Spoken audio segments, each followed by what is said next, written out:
So I watched Tak Lagi Jadi Nona Yang Salah, and I'm still low-key reeling from it. Like, I finished the last episode, sat there staring at the black screen, and the only thing running through my brain was, oh, so we're doing emotional reparations for past lives now. Okay, welcome back to Story Frame Recaps. By the way, if you love living through fictional pain, screaming at your screen because a character will not stop making self-destructive choices, and then overanalyzing all of it with someone who takes this way too seriously, you're in the right place. If you're new here, feel free to hit subscribe so you don't miss future breakdowns, but no pressure. Finish this video first, see if we vibe, and then decide. Alright, let's get into it, because this drama is not playing around from the first 5 minutes.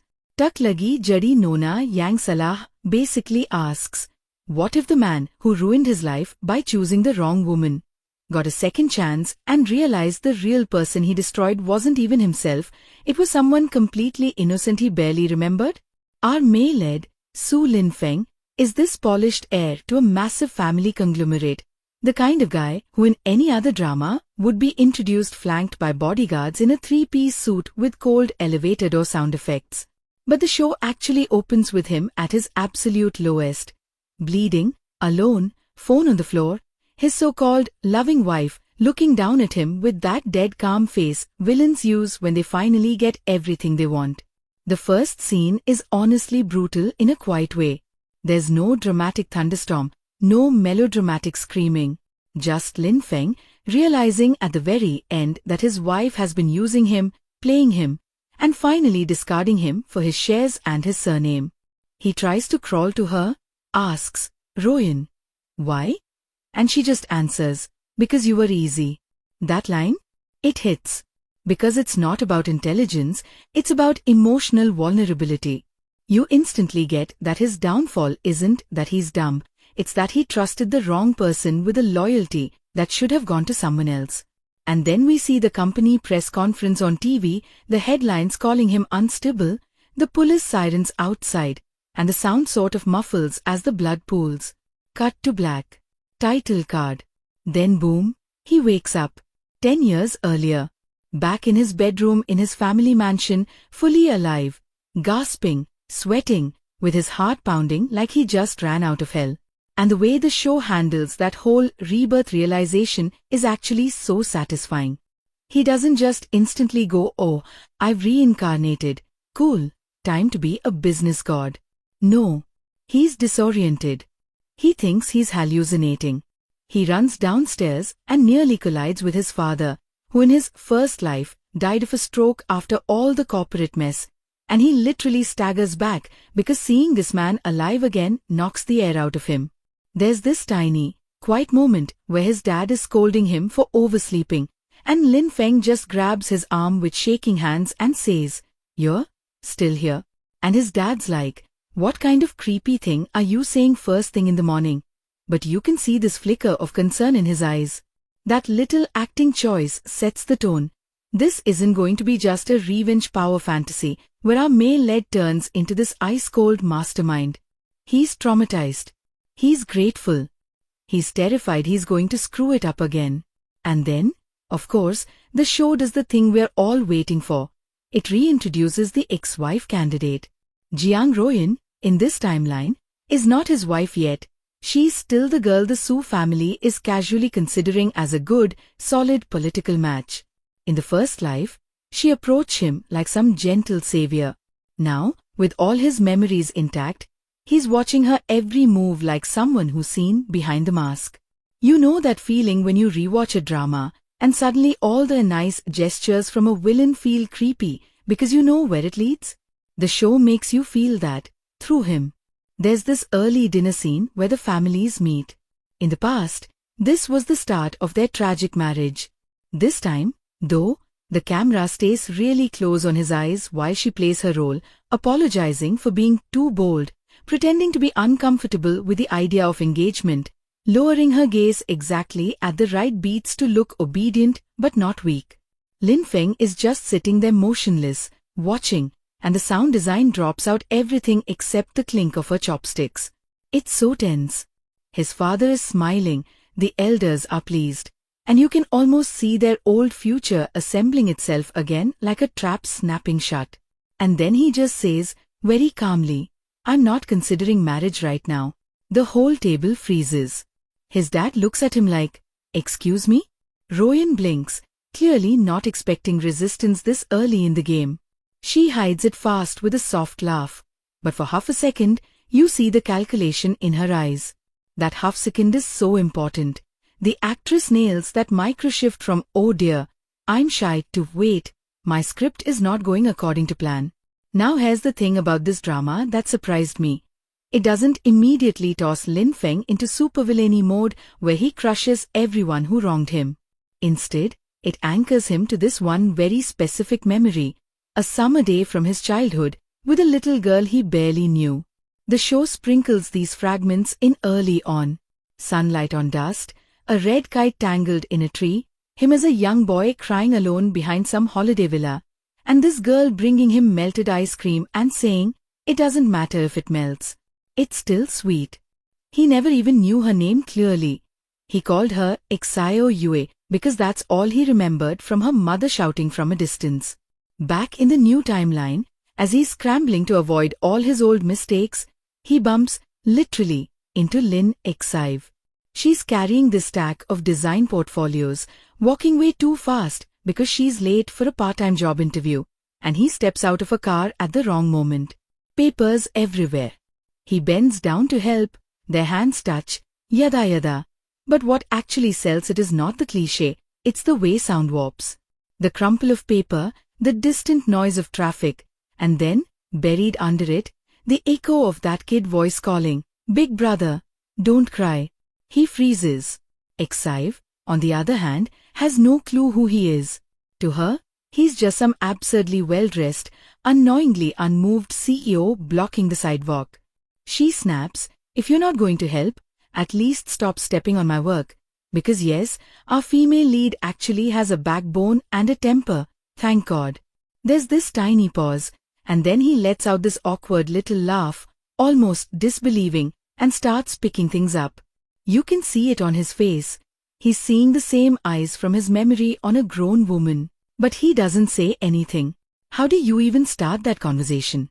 Hi, I think you were the kid who once gave me melted ice cream 20 years ago, and I've been emotionally haunted by you ever since? Exactly. What I love is that the drama doesn't rush their bond. It would have been very easy to make it like childhood fated love, boom, destiny, soulmates, done. But Xive is busy surviving. She doesn't have time to be anyone's manic pixie healing device. She's juggling freelance illustration gigs, taking care of her grandma, and fending off a very realistic pile of financial anxiety. When he keeps popping up in her life, sometimes on purpose, sometimes accidentally because fate has a dark sense of humor, she is suspicious as hell. As she should be. When a random rich man offers help, your first reaction should not be, wow, Prince Charming. It should be, what's the catch? And the show leans into that. There's this fantastic scene in a coffee shop later where she straight up asks him, do I remind you of someone?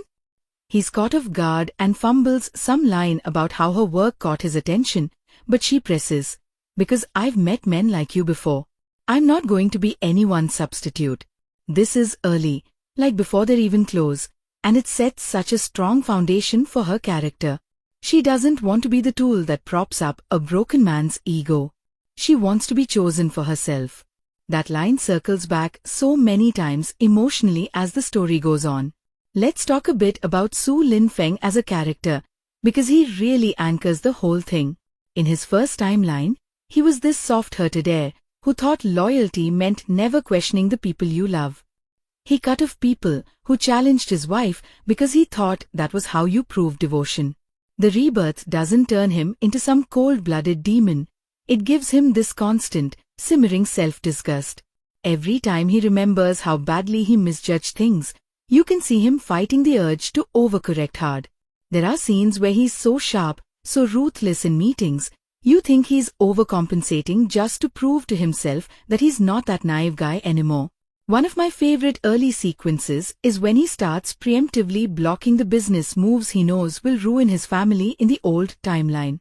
There's this investment his uncle pushes, involving a chemical plant project in a rural town, which in his old life led to some scandal, environmental damage, lawsuits, his dad's breakdown, the works. This time, Feng walks into the boardroom and just dismantles the whole plan with brutal clarity, throwing numbers and future predictions like he's reading a cheat sheet. The older executives are impressed but wary. His uncle is furious, and Feng, who used to be passive in these meetings, is suddenly laser-focused. But the show is smart. It doesn't present it as if his future knowledge is a free magic card. Every time he changes one thing, other things shift around it. The rival that bankrupted him in the previous timeline doesn't make the exact same move now that he's blocking them. They pivot, and he has to keep adapting. There's always the slight tension that maybe he'll still lose something important, just in a different way. That keeps the stakes alive. And layered under that corporate chess game is his guilt about Linux. The big punch in the gut reveal, which the drama slowly leads us toward, is that in his first life, he never actually met her as an adult, but his company did. That rural town with the chemical plant? That's where her family lived. He finds this out in the new timeline through a series of very painful discoveries. There's one late-night scene in his study where he's going through the old files, trying to see all the side effects the project had in the original run, and he finds an internal report about compensation claims. On the list of names, there's Linux, age 22, hospitalized, and next to it, a scribbled note from a lawyer basically instructing them to delay until the claimant gives up. And he remembers how, in his old future, that file never crossed his desk because Royan and her people filtered it. That's when the title of the show really lands emotionally. Tak lagi jadi Nona yang Salah.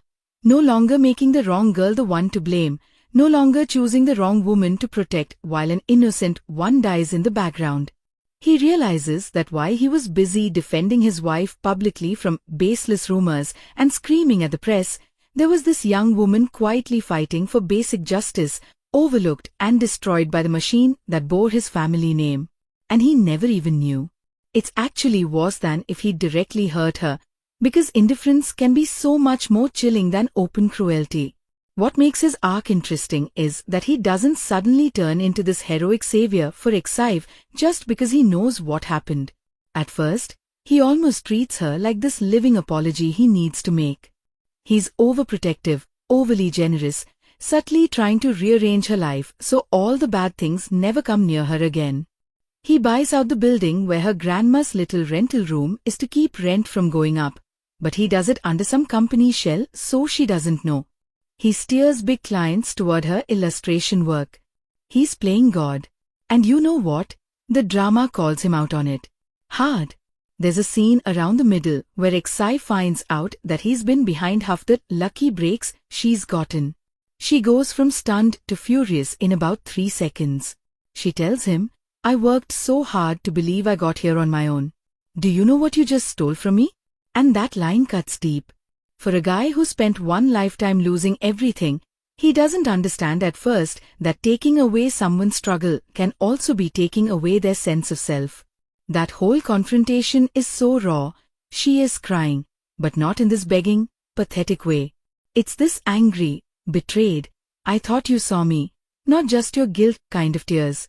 And he just stands there silent because there is no defense. He did it.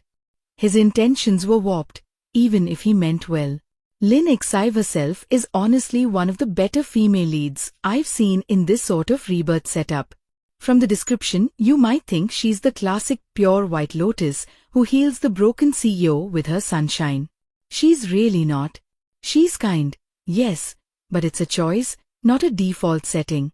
You see moments where she wants to snap harder, where she's tempted to be selfish or petty, but she pulls herself back, not because good girls don't get angry, but because she's very clear about the person she wants to be. She's got this line with her best friend early on where she says, "If I let bitterness decide everything, I'm just handing my life over to people who hurt me. I don't like them that much." That made me laugh and hurt at the same time. Her backstory is rough without being misery porn. Her dad bailed early. Her mom worked herself sick, her grandma's the one constant. She's had people look down on her since school for being poor, for showing up to events in the same shoes 2 years in a row. So when this gilded heir keeps appearing in her orbit, part of her wants to punch him just for existing so comfortably. And the show actually gives her space to be resentful of wealth as a system, not just an individual. That's something I really appreciated. It's not like, oh, but he's a nice rich guy, so capitalism is okay. There are these quiet exchanges where she challenges him on the very structure of his world, and he has to either defend it or start tearing it down from the inside. And neither of those options is easy. Now, since I'm raving about characters, I've got to talk about Jiang Royan, the ex-wife, the ticking bomb in this new timeline. She is such a fascinating kind of awful. In too many dramas, the scheming ex is just this shrill caricature who exists to be slapped in slow motion. Here, Royan is terrifyingly calm. She grew up poor, she watched doors close in her face, and somewhere along the way she decided that love is an investment and people are ladders. Does that excuse what she does? Absolutely not. But the show lets you see her logic from the inside. We get small glimpses of her past in episode-long flashbacks scattered across the middle of the series. Not to make us feel sorry for her, but to make her believable. There's a scene of her as a teenager getting humiliated in an upscale store by the salesgirl, her cheap shoes squeaking on marble while everyone laughs. She goes home that day and looks in the mirror, and you see the moment she chooses. Never again. If they hurt me because I'm weak, then I won't be weak. The problem is, in her mind, not weak becomes use everyone before they use you. So, in the old timeline, when she meets Lin Feng, soft, trusting, rich, she clocks him immediately as both a resource and a shield. In the rebirth timeline, she starts sensing that something's off. The guy who once clung to her every word is suddenly distant. The engagement talks she expected to fall into place are delayed. And the actress plays that almost like a horror story from her perspective. Her carefully written script is being rewritten in front of her, and she doesn't know who's holding the pen. Her reaction is not instant rage, it's strategic. She adjusts her tactics. She plays more vulnerable. She tries to bump into him in coincidental ways. She even targets people around him, like his younger brother, to gain information. One really chilling moment. She volunteers at a charity event that Lin Exive's freelancing for, of all things. She accidentally spills coffee on one of Exive's pieces, apologizes profusely, offers to pay for damages, all while quietly analyzing how close Exive and Lin Feng are. Watching these two women circle each other, neither fully sure of the other's role yet, is tension gold. Exive senses something is off in Royan's smile, but she can't place it. Lin Feng, when he shows up later and sees them in the same room, looks like he's seeing a grenade in his living room. Let me talk about the acting here for a second, because this kind of dynamic only works if the cast can sell micromotions. The actor playing Su Lin Feng carries that I remember an entire lifetime of failure weight in his posture. He sits like a man who's used to losing things, slightly hunched, like he's braced for bad news, except in business meetings where he straightens up and almost puts on a mask as armor. Watch his eyes in scenes with his father and younger brother versus scenes with Royan. With family, there's always this tiny flicker of gratitude and panic, like he's constantly trying to mentally screenshot these moments because he lost them once already. With Royan, his gaze is flat, careful, like he's walking a line between hatred and caution. But then with Exive, especially as they grow closer, his eyes soften in a way that honestly makes some of those rooftop scenes way more intimate than the actual physical skinship. The actress playing Lin Exive honestly walked away with the show for me. She gives Exive this grounded warmth, like a person you could actually meet. Her smile isn't this generic Cinderella smile. It's lopsided and sometimes stiff when she's trying to be brave. The way she does crying scenes, she actually gets that ugly, splotchy look that real people get, and her voice cracks mid-sentence. There's a scene where her grandma collapses and she's in the hospital hallway, phone in hand, making frantic calls trying to figure out how to pay the deposit. And her fear is so raw that I had to pause and collect myself. It's not pretty, it's desperate. Then Lin Feng shows up, and the way she tries to pull herself together in front of him, forcing this weird little smile like, "I'm fine, it's just a routine check," while her hand is still shaking. That's the kind of detail that makes a character feel alive. As for Royan, her actress absolutely nails the performative gentleness thing. There's one early episode where she goes to the Su house with homemade soup for Lin Feng's dad. In the old timeline, this was what won the elders over. In the new one, we as the audience know it's manipulation. But she doesn't play it as cartoonish. Her tone is exactly right. Her movements are slightly too polished, like she's practiced them. When she gets caught in a lie later, the way her face switches from soft concern to cold calculation in under a second, I actually felt a chill. Now, chemistry. This show is a slow burn, and I mean that in the most agonizing way. There's an entire stretch of episodes where if you're the kind of viewer who wants kisses and confessions by episode 8, you might be screaming. But if you enjoy emotional intimacy, the tiny gestures, the silent, "I'm on your side" kind of closeness, you'll be feasting. One of my favorite moments isn't even romantic in the obvious sense. It's when Ixive and Lin Feng are stuck in a small town overnight because of a storm, and they end up sheltering in this half-finished community center his company is funding. It's late, the power keeps flickering, and they're sitting on opposite sides of the room at first, both slightly awkward. Eventually they end up talking about regrets, and Ixive says, "If you could go back and fix one thing, would you?" He goes very quiet and just says, "One thing wouldn't be enough." He's staring at the floor, and you can see his fists clenching, flashes of his first death scene, the headlines, his father's funeral, everything. She doesn't push. She doesn't try to psychoanalyze him. She just scoots a little closer and sits there, not touching him, but close enough that if he wanted to say more, he could. That's chemistry. That gentle space holding. Later, when they do finally confess, it feels earned. It's not this big grand gesture in front of a crowd. It's raw and a bit messy. They're arguing, actually. She's accusing him of still hiding too much, of treating her like someone he has to shield from every truth. And he just blurts out, "Because the last time I didn't protect you, you died." He doesn't explain the rebirth thing yet, but in his panic, he says the quiet part out loud. She of course has no idea what he means, but she can tell it's not just metaphorical. There's this silence, then she says very softly, "I'm right here. I'm not dead. I'm choosing you now. Can you choose me like this, not the version of me in your nightmares?" And honestly, that dialogue slapped harder than any ring proposal could. Let's get into the technical side for a bit, because this drama is very intentional visually. The cinematography uses color in a way that's actually quite clever without being, "Look, we have symbolism," obvious. His first life, in flashbacks, is shot in cooler tones, lots of glass, blue filters, harsh white lights in corporate spaces. Even the home scenes with Royan feel a bit sterile, all sleek marble and cold grays. In the second life, especially in early episodes, the palette is warmer but also more contrasted. Sunrises look almost too golden.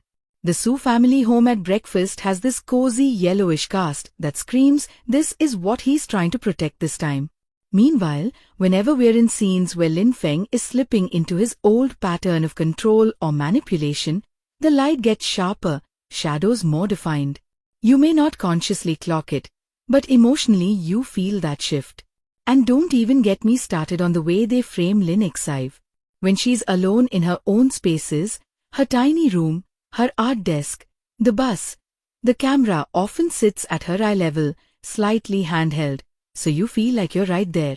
There's a softness to those shots, with shallow depth of field focusing on little things like her pencils, her grandma's hands, the steam from instant noodles.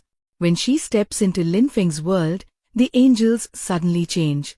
They shoot her from slightly below sometimes, emphasizing how tall the buildings are around her, how out of place she feels. It's not degrading, it's just visually emphasizing the power imbalance. As she gains more agency and confidence later, those angels level out. It's subtle, but it's there. The editing choices are also interesting. The show loves to do these match cuts between past and present that actually serve the story rather than just looking pretty. For example, there's a scene where Feng signs a contract in the new timeline, except this time he's making sure it doesn't screw over a smaller partner. As his pen hits the paper, we cut to his past life signing something else, the very contract that handed absolute power to Royan. The two signatures overlap on screen for a second before we drop back into the present. It visually reinforces that he's not just making random business moves, he's trying to rewrite his own history, line by line. Also, the sound design in this drama is way better than it needed to be for a romance revenge story. They use silence like a weapon. In those heavy emotional confrontations, the background score falls away completely, leaving you with just breathing, maybe a clock ticking, maybe some distant traffic. There's a moment where Feng is sitting alone in the old villa where he met Exive as a child, realizing fully who she is and what happened to her in his first life. No music. You just hear the wind creaking through broken window frames, a dog barking somewhere far off, and his own slightly ragged breathing. It makes the guilt settle into your bones instead of just sailing past you. Speaking of music, though, the OST is exactly the kind of heart-clenching piano and strings combo you'd expect, but a few tracks really stand out. The main theme is this melancholic song sung by a female vocalist with a slightly husky tone. The lyrics talk about, if I could choose again, I'd walk slower past you. So I'd remember, very on the nose for a rebirth drama. But somehow it works because they don't overplay it. They save the full chorus for key moments. His realization of her past suffering, her decision to trust him despite all the red flags, and yes, that final episode scene, which I'm not even going to touch yet, because that's a whole meltdown of its own. I also appreciate that they have a lighter, almost whimsical motif for Exive's everyday life.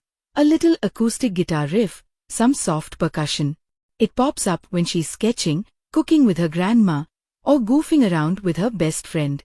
Then, in later episodes, when those worlds collide and Feng enters her space more permanently, you start hearing that motif mix subtly under scenes where he's present in her home. It's like the sound is telling you he's not just visiting anymore, he's becoming part of her rhythm. Let's circle back to the narrative structure because it's not just a straight line of he died, he came back, now he wins. The show breaks the story into almost 3 emotional arcs: repentance, resistance, and rebuilding. The first chunk, roughly episodes 1 to 10, is very much about his internal turmoil and shock. He's protecting his family from the obvious landmines he remembers, tentatively circling Exive, keeping Royan at arm's length. There's this constant question: is he going to tell anyone the truth about his rebirth? The answer, for a long time, is no, which creates its own set of problems. Secrets have a way of rotting everything around them. The middle arc, say episodes 11 to 22, is where things get messy, in a good way. His relationships start cracking under the strain of half-truths. His father notices the sudden drastic changes in his corporate strategy and starts suspecting ulterior motives. His younger brother, Su Minghao, who, by the way, is such an unexpectedly great character. This goofy younger brother, who in the first life went totally off the rails, starts to feel overshadowed all over again and pick some very bad friends. Exive, meanwhile, is struggling with her own pride versus practical survival. Does she accept help from this man who clearly cares, or does she push him away to stay independent? And Jiang Royan steps up her game, recruiting outside allies, leaking half-truth stories to the press, setting up scenarios that echo the first timeline, but with slightly different players. One standout stretch in that middle portion involves an online scandal. Because of course there's an online scandal, it's 2026, what did we expect? A manipulated photo surfaces, making it look like Exive is some homewrecker clinging to a rich married man. In the first life, you remember, there were rumors like this about some woman from the countryside, that Lin Feng's team crushed to protect Royan's pristine image. Now, in this new life, history tries to repeat itself from a different angle. Watching him face the exact same type of media frenzy, but with the roles reversed, is honestly chilling. The way he reacts this time is not instantly perfect, either, which I really liked. His first instinct, and this is very in character, is to go full damage control. Hire PR firms, scrub the internet, issue a sterile statement calling it a misunderstanding. He's operating on autopilot from his old CEO training. But when Exive sees the bland statement, she's devastated. A misunderstanding? She asks. So I'm just a PR problem to be managed? That confrontation forces him to realize that if he wants to stop repeating the cycle, he can't keep using the same methods under a different banner. Eventually, and this scene is so satisfying, he goes on record himself, not just denying the rumor but naming her, acknowledging the relationship, staking his reputation on truth instead of spin. For a man with his background, that's a huge, risky step, and it feels like genuine growth rather than a stock hero clears the name of the heroine moment. And we have to talk about Su Minghao for a minute, because a lesser show would have left him as comic relief or a tragic backstory footnote. In Lin Feng's first life, Minghao spiraled into addiction and shady side deals after being constantly overshadowed and then scapegoated when the company collapsed. That guilt sits heavy on Lin Feng in the new timeline, and his attempts to save his brother are another place where good intentions nearly wreck things. At first, Lin Feng micromanages him like crazy, pulls him out of social circles, monitors his spending, shuts down his minor projects because he deems them too risky. Minghao understandably rebels. From his point of view, his older brother just turned into an overbearing control freak overnight. And the writing actually lets Minghao be right about some things. There's a fantastic blow-up where he screams, "You say you want to protect me, but you don't even respect me. I'd rather fall on my face than be your shadow." And honestly, fair. That's the moment Lin Feng realizes he's not the only one who needs a second chance. Other people deserve the space to make mistakes too. Later, instead of interfering, he offers mentorship, transparency, and, key thing, he apologizes specifically, not just "sorry I upset you," but "I'm sorry I didn't see you as your own person." That line stuck with me. Stylistically, the directing in those family scenes is so grounded. No slow-motion slap theatrics, thank God. Fights happen in cramped hallways, over dinner tables, in offices with fluorescent lighting.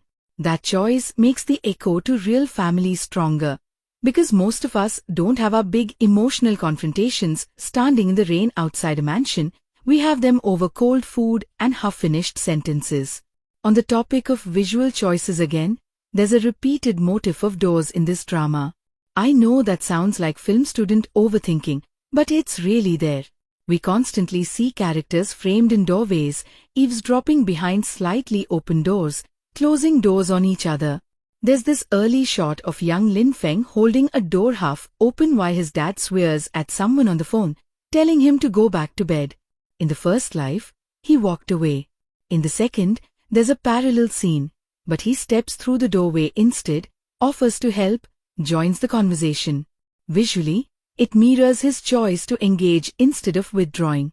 And don't even get me started on the late series scene where Exive literally locks a door between herself and Lin Feng after a particularly heavy lie comes out, only for him to sit down outside and talk to her through it instead of trying to break in.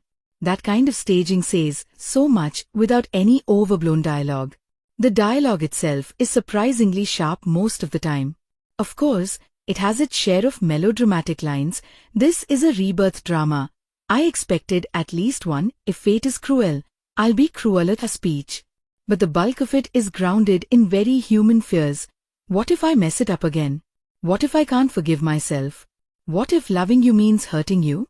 One little exchange I adored is when Exive asks Lin Feng, "Do you think people can really change?" And he answers, "I don't know. I only know regret changes you, whether you like it or not." It's simple, but in the context of everything he's carrying, it lands heavy. There are also some genuinely funny lines which you need in a story this heavy. Zhang Qiao, Lin Feng's long-suffering assistant, is basically the audience's voice half the time.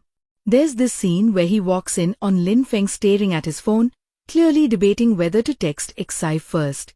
Zhang Qiao deadpans, "Sir, this is the 4th time you've opened and closed her chat in 5 minutes. If you're going to reject your past life, at least reject it with some riz." I actually snorted. Those little modern jokes keep the show from suffocating you under angst. Speaking of Zhang Qiao, the supporting cast overall is way more fleshed out than I expected. Exai's best friend, Mei Lan, isn't just the sassy sidekick. She has her own romantic disappointment arc, her own career crossroads. There's a whole mini-plot where she's offered a stable, boring office job that would mean giving up on her indie cafe dream, and Exai, instead of doing the usual drama thing of chanting, "Follow your dream, money doesn't matter," actually sits down with her and does a budget breakdown on paper. They talk very frankly about burnout, about how chasing passion when you're broke hits differently. That conversation felt so real it almost hurt. The show doesn't shame any choice. In the end, Mei Lan decides on a compromise route that makes sense for her, not just what makes a cute montage. Even the so-called villains beyond Royan have shades. There's a senior executive who in the first life helped oust the Su family from their own company. In this timeline, once Lin Feng starts making waves, we see him not as some mustache-twirling traitor, but as a man who's been passed over, resentful, yes, but also genuinely concerned about risky shifts in company policy. When Lin Feng finally confronts him, they have this low-key, almost civil argument about what a corporation owes to society versus its shareholders. It's not evil versus good, it's two worldviews clashing, profit at all costs versus responsibility, even when it cuts into short-term gain. For a show that easily could have just made him the bad board member, giving him a coherent point of view was a nice surprise. Now, not everything is perfect. I'll get into more of what didn't quite work for me later. But even in this first chunk of thoughts, I have to mention the pacing wobble around the late teens episodes. You can feel the script struggling a bit to stretch certain conflicts. There's a stretch where the same misunderstanding between Lin Feng and Exai gets replayed in slightly different settings. She feels lied to. He wants to tell the truth but holds back. She pulls away. He broods. And after the 3rd iteration, I was like, okay, writers, we get it, therapy is needed. Move. The only reason it's bearable is because the actors keep finding new notes in those conversations, but structurally, you could have trimmed an episode or two there. Still, I do appreciate that even when the story circles a bit, it usually adds some new information. A side character's motivation, a small reveal about what happened in the old timeline, or a hint of the cosmic rules of this rebirth. Because yes, the show doesn't entirely ignore the question of why did he come back? It's not heavily fantasy, but there are hints. There's this recurring older woman who appears in crowd scenes, at the hospital, at the library, outside the courthouse, always watching Lin Feng at key turning points. At first, you think she's just a background extra your brain happens to latch onto, but then the camera lingers one beat too long. Later, Exai mentions seeing that nice auntie giving her directions when she was lost years ago. The implications are interesting. The show never goes full-on guardian angel with her, but it drops just enough breadcrumbs for you to speculate whether there's some force keeping score of Lin Feng's choices this time. There's a haunting scene where he goes back to that rural town from the chemical plant project and runs into this same woman sitting by a small shrine. She says something like, when the living can't carry their regrets, sometimes the years bend for them. But bending isn't breaking. If you walk the same way again, the road won't move for you twice. It's cryptic as hell, but it reframes the rebirth not as a guaranteed happy ending, but as a conditional chance, change or suffer again. And that brings me to one of the most interesting things about Tak Lagi Jadi Nona Yang Salah. It's obsessed with responsibility. Whose fault was the first life's tragedy? The easy answer is the evil wife ruined him. And sure, Jiang Royan did terrible, unforgivable things. But the show keeps poking. Why was he so blind? Why did the system let her win? Why was it so simple for one woman to redirect an entire corporation's moral compass? It never fully absolves Lin Feng with a victim of manipulation label. There's a scene where Exive bluntly tells him, after learning more of his past, "You were hurt, but you also hurt people. If you want forgiveness, at least look them in the eye in your own mind." That line knocked the air out of me. The social commentary sneaks in mostly through these personal confrontations rather than heavy monologues. We see how easy it was, in his first life, for tabloids to paint a faceless other woman as the cause of all his troubles. That's what the title riffs on, the wrong lady in public stories. Women are so often placed into easy archetypes: the innocent wife, the homewrecker, the gold digger. Tak lagi jadi Nona yang Salah basically flips the table and says, actually, labels are lazy, and the man in the middle has more agency than he pretends. In the new timeline, when the media tries the same trick, blaming an unnamed female figure for corporate chaos, Lin Feng's refusal to let them scapegoat some random girl feels like him consciously writing a different script this time. Visually, they even highlight this through mirrors and reflections. In multiple episodes, we see headlines reflected in glass, distorted. In one particularly clever shot, we see two different news segments on different TVs in an electronics store, one vilifying a mysterious young woman, the other discussing investor fraud. People in the store only watch the scandal, not the fraud. The show isn't subtle about what it thinks our society tends to prioritize, but honestly, I kind of like that it just goes for it. And yeah, while all that heavy thematic stuff is happening, there's still the romance threading through everything, which somehow stays tender even when surrounded by lawsuits and corporate takeovers. One of the gentlest recurring bits is their little ritual with coffee. At first, Exive brings him cheap convenience store coffee in a paper cup when he's pulling an all-nighter at the office, calling it inspiration fuel. He grimaces at the taste, but drinks it because she's watching. Later, when things between them get rocky, there's a morning where she leaves a cup outside his office without knocking. He sees it, watches through the glass as she walks away, and there's this hesitant look like he wants to chase her but can't. Much later still, after he finally comes clean about everything, he appears at her place with a thermos of coffee he brewed himself, saying, "I can't go back and drink what you gave me the first time properly, but I can at least make this for you now." It's such a simple callback, but I swear it hit harder than some of the big declarations. Costume design plays a quieter but important role here as well. Lin Feng's wardrobe shifts slowly over the episodes, and not just in the obvious, he stops wearing pure black all the time way. In the very beginning, post-rebirth, his suits are razor sharp, dark, very controlled, 3Ps, perfect tie knots, almost like he's armoring himself. As he starts letting people in again, you see him in softer fabrics, occasionally ditching the tie, even wearing this light sweater in one home scene that made me do a double take because he actually looked like a human being instead of a corporate statue.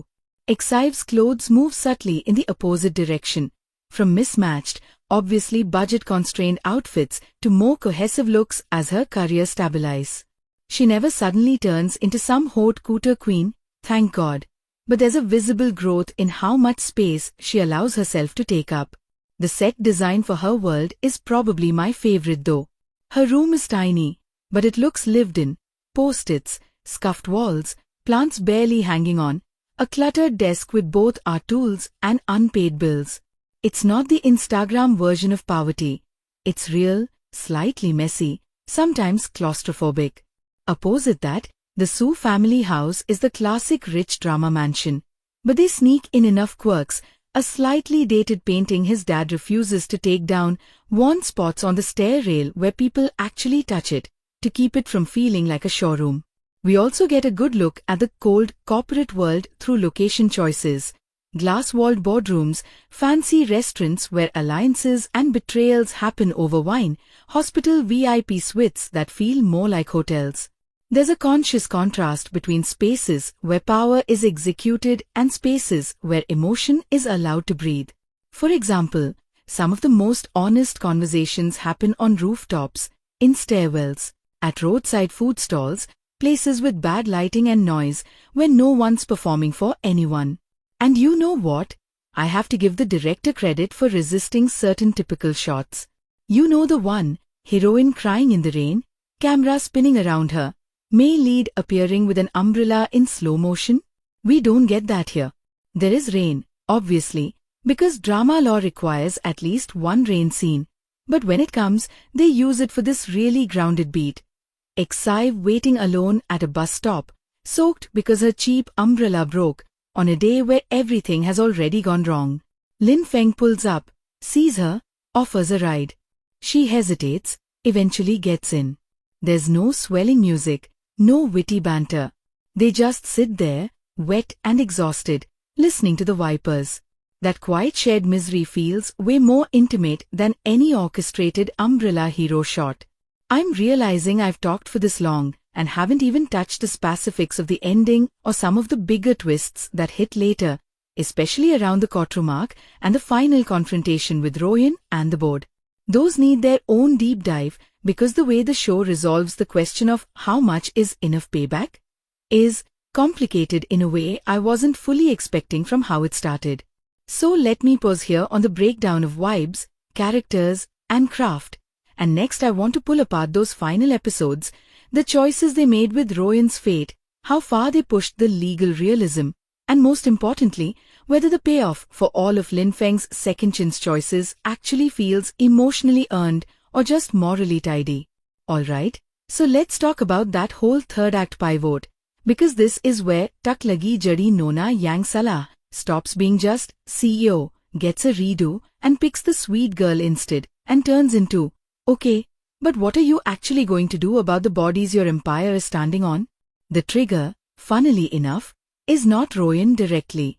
It's that damn chemical plant project again, the ghost of his first life that refuses to stay buried. Remember how in this timeline he blocked the exact same investment early on? He thinks he's sidestepped it.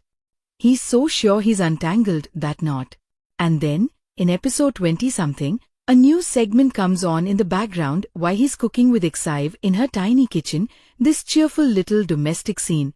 And on the TV behind them, there's footage of a protest in that same rural town. Different company logo on the banners this time, different executives, but the factory? It's the same permit he originally turned down. Another corporation just swooped in and took it. He doesn't even notice at first. Exive, who is half listening while chopping vegetables, recognizes the town's name and freezes. The camera does the slow push-in on her face as the reporter mentions water contamination and sick residents. She walks over, turns up the volume, and the sound in the scene just drains. We get flashes of her memory, her grandma boiling cloudy water, her mother coughing in a hospital bed. Lin Feng is still stirring a pan behind her, completely unaware that his fix in this life just rerouted the disaster instead of preventing it. I actually wanted to throw something at the screen at that point, because that is exactly how systemic problems behave in real life. One rich guy having a conscience doesn't magically heal an entire industry. This is where the show does something really smart with his rebirth concept. It refuses to let him treat the past like a puzzle game where you can just move a few pieces and get a perfect ending. The universe is like, oh, you stopped your family from doing it? Cool. Someone else was waiting in line. It forces him to widen his idea of responsibility beyond his immediate circle. He has this huge argument with his father about it. Dad is basically, we rejected that project. We did the right thing. The rest isn't our problem. And you can see younger life Lin Feng in his eyes for a second, that same old instinct to say, yeah, true. Not a mess. Except he can't now, because he remembers the first life where that rationalization almost destroyed everything. He slams his hand on the table and says, you think we can wash our hands just because the contract has someone else's stamp? We knew what that factory would do. We just pretended saying no was enough. That line is messy and angry and so on point. It's him finally freaking out at the idea that moral responsibility doesn't end at the boundary of your legal liability.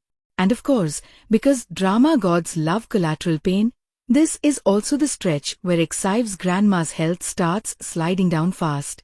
It's not sudden. They've been hinting at it from early on, the little coughs, the pills, the "I'm fine, just old bones" deflections. But the protest news basically rips open a wound Excive has spent years carefully bandaging. She goes into this almost robotic mode after watching the coverage. She starts filing through old documents, digging up hospital records from her hometown. And that's when she stumbles on something we've been waiting for her to see. The original compensation claim paperwork with the Sioux Group's logo stamped on top. Even though in this timeline that claim technically never went through because the project shifted companies, the ghost of his first life lands in her lap on paper. The way the show stages her discovery is so simple but cruel. She's alone, sitting on the floor of her room because there's no table space, papers everywhere. She sees the Sioux logo, frowns, flips to the note about delaying claims until publicity dies down, and spots the signature of an old executive who now smiles at her in boardroom meetings as Lin Feng's friend. Her face doesn't even crumple at first. She just goes very, very still. Then she flips the next page and sees her own teenage signature, shaky in blue ink, next to her mother's. That's when the breath leaves her. What kills me is that, technically, this is a relic from the timeline that is no longer canon in this life. But emotionally, it doesn't matter. For her, the past is not theory, it's lived. And the show doesn't try to over-explain how this document exists now, it kind of lets the bendy time logic blur there. Maybe that claim file is one of those pieces of fate that clung to the edges when the years twisted. They never directly say it, and I kind of like that they don't. It adds this airy sense that consequences don't fully vanish just because someone gets a do-over. When she confronts Lin Feng with it, that scene wrecked me. She doesn't storm into his office dramatically. She waits until he comes over one evening with that thermos of coffee I mentioned before. She opens the door, hands him the folder without a word, and steps back. He flips through, recognizes the form instantly, and you can literally see all the color drain from his face. Not because he's guilty in this specific reality, but because this is his hell printed out. He tries to explain, badly, at first. He goes into technicalities. Different timeline, different decisions, he never approved it this time. And she just cuts him off. Stop talking about this time and last time like they're games. Someone signed this with your family's name. My mother died while that file gathered dust. I don't care what year it was when it happened. The actress delivers that with this quiet, terrifying steadiness that honestly hits harder than a screaming fit would have. She's not even looking at him half the time. She's looking at that logo. This is also the moment he realizes he can't keep the rebirth secret if he wants her to truly understand him. The whole house of cards is collapsing. You see him open his mouth, close it, turn away, press his hand to his face like he's trying not to scream. And then he just says, very small, I remember you dying. That's how he starts. No dramatic, I was reborn 10 years ago, speech. Just that one sentence. The confession scene is long, and thank God they let it breathe. They don't do some gimmicky flash montage of his first life. We've already been getting those in pieces. He talks. He stumbles, backtracks, grips the back of a chair so hard his knuckles whiten. He tells her about his death, about Royan's betrayal, about all the people he lost, and then about finding her in the second life and realizing, piece by piece, what his company did in the old one. The camera doesn't cut away to some cosmic light show or a judge from the heavens nodding approval.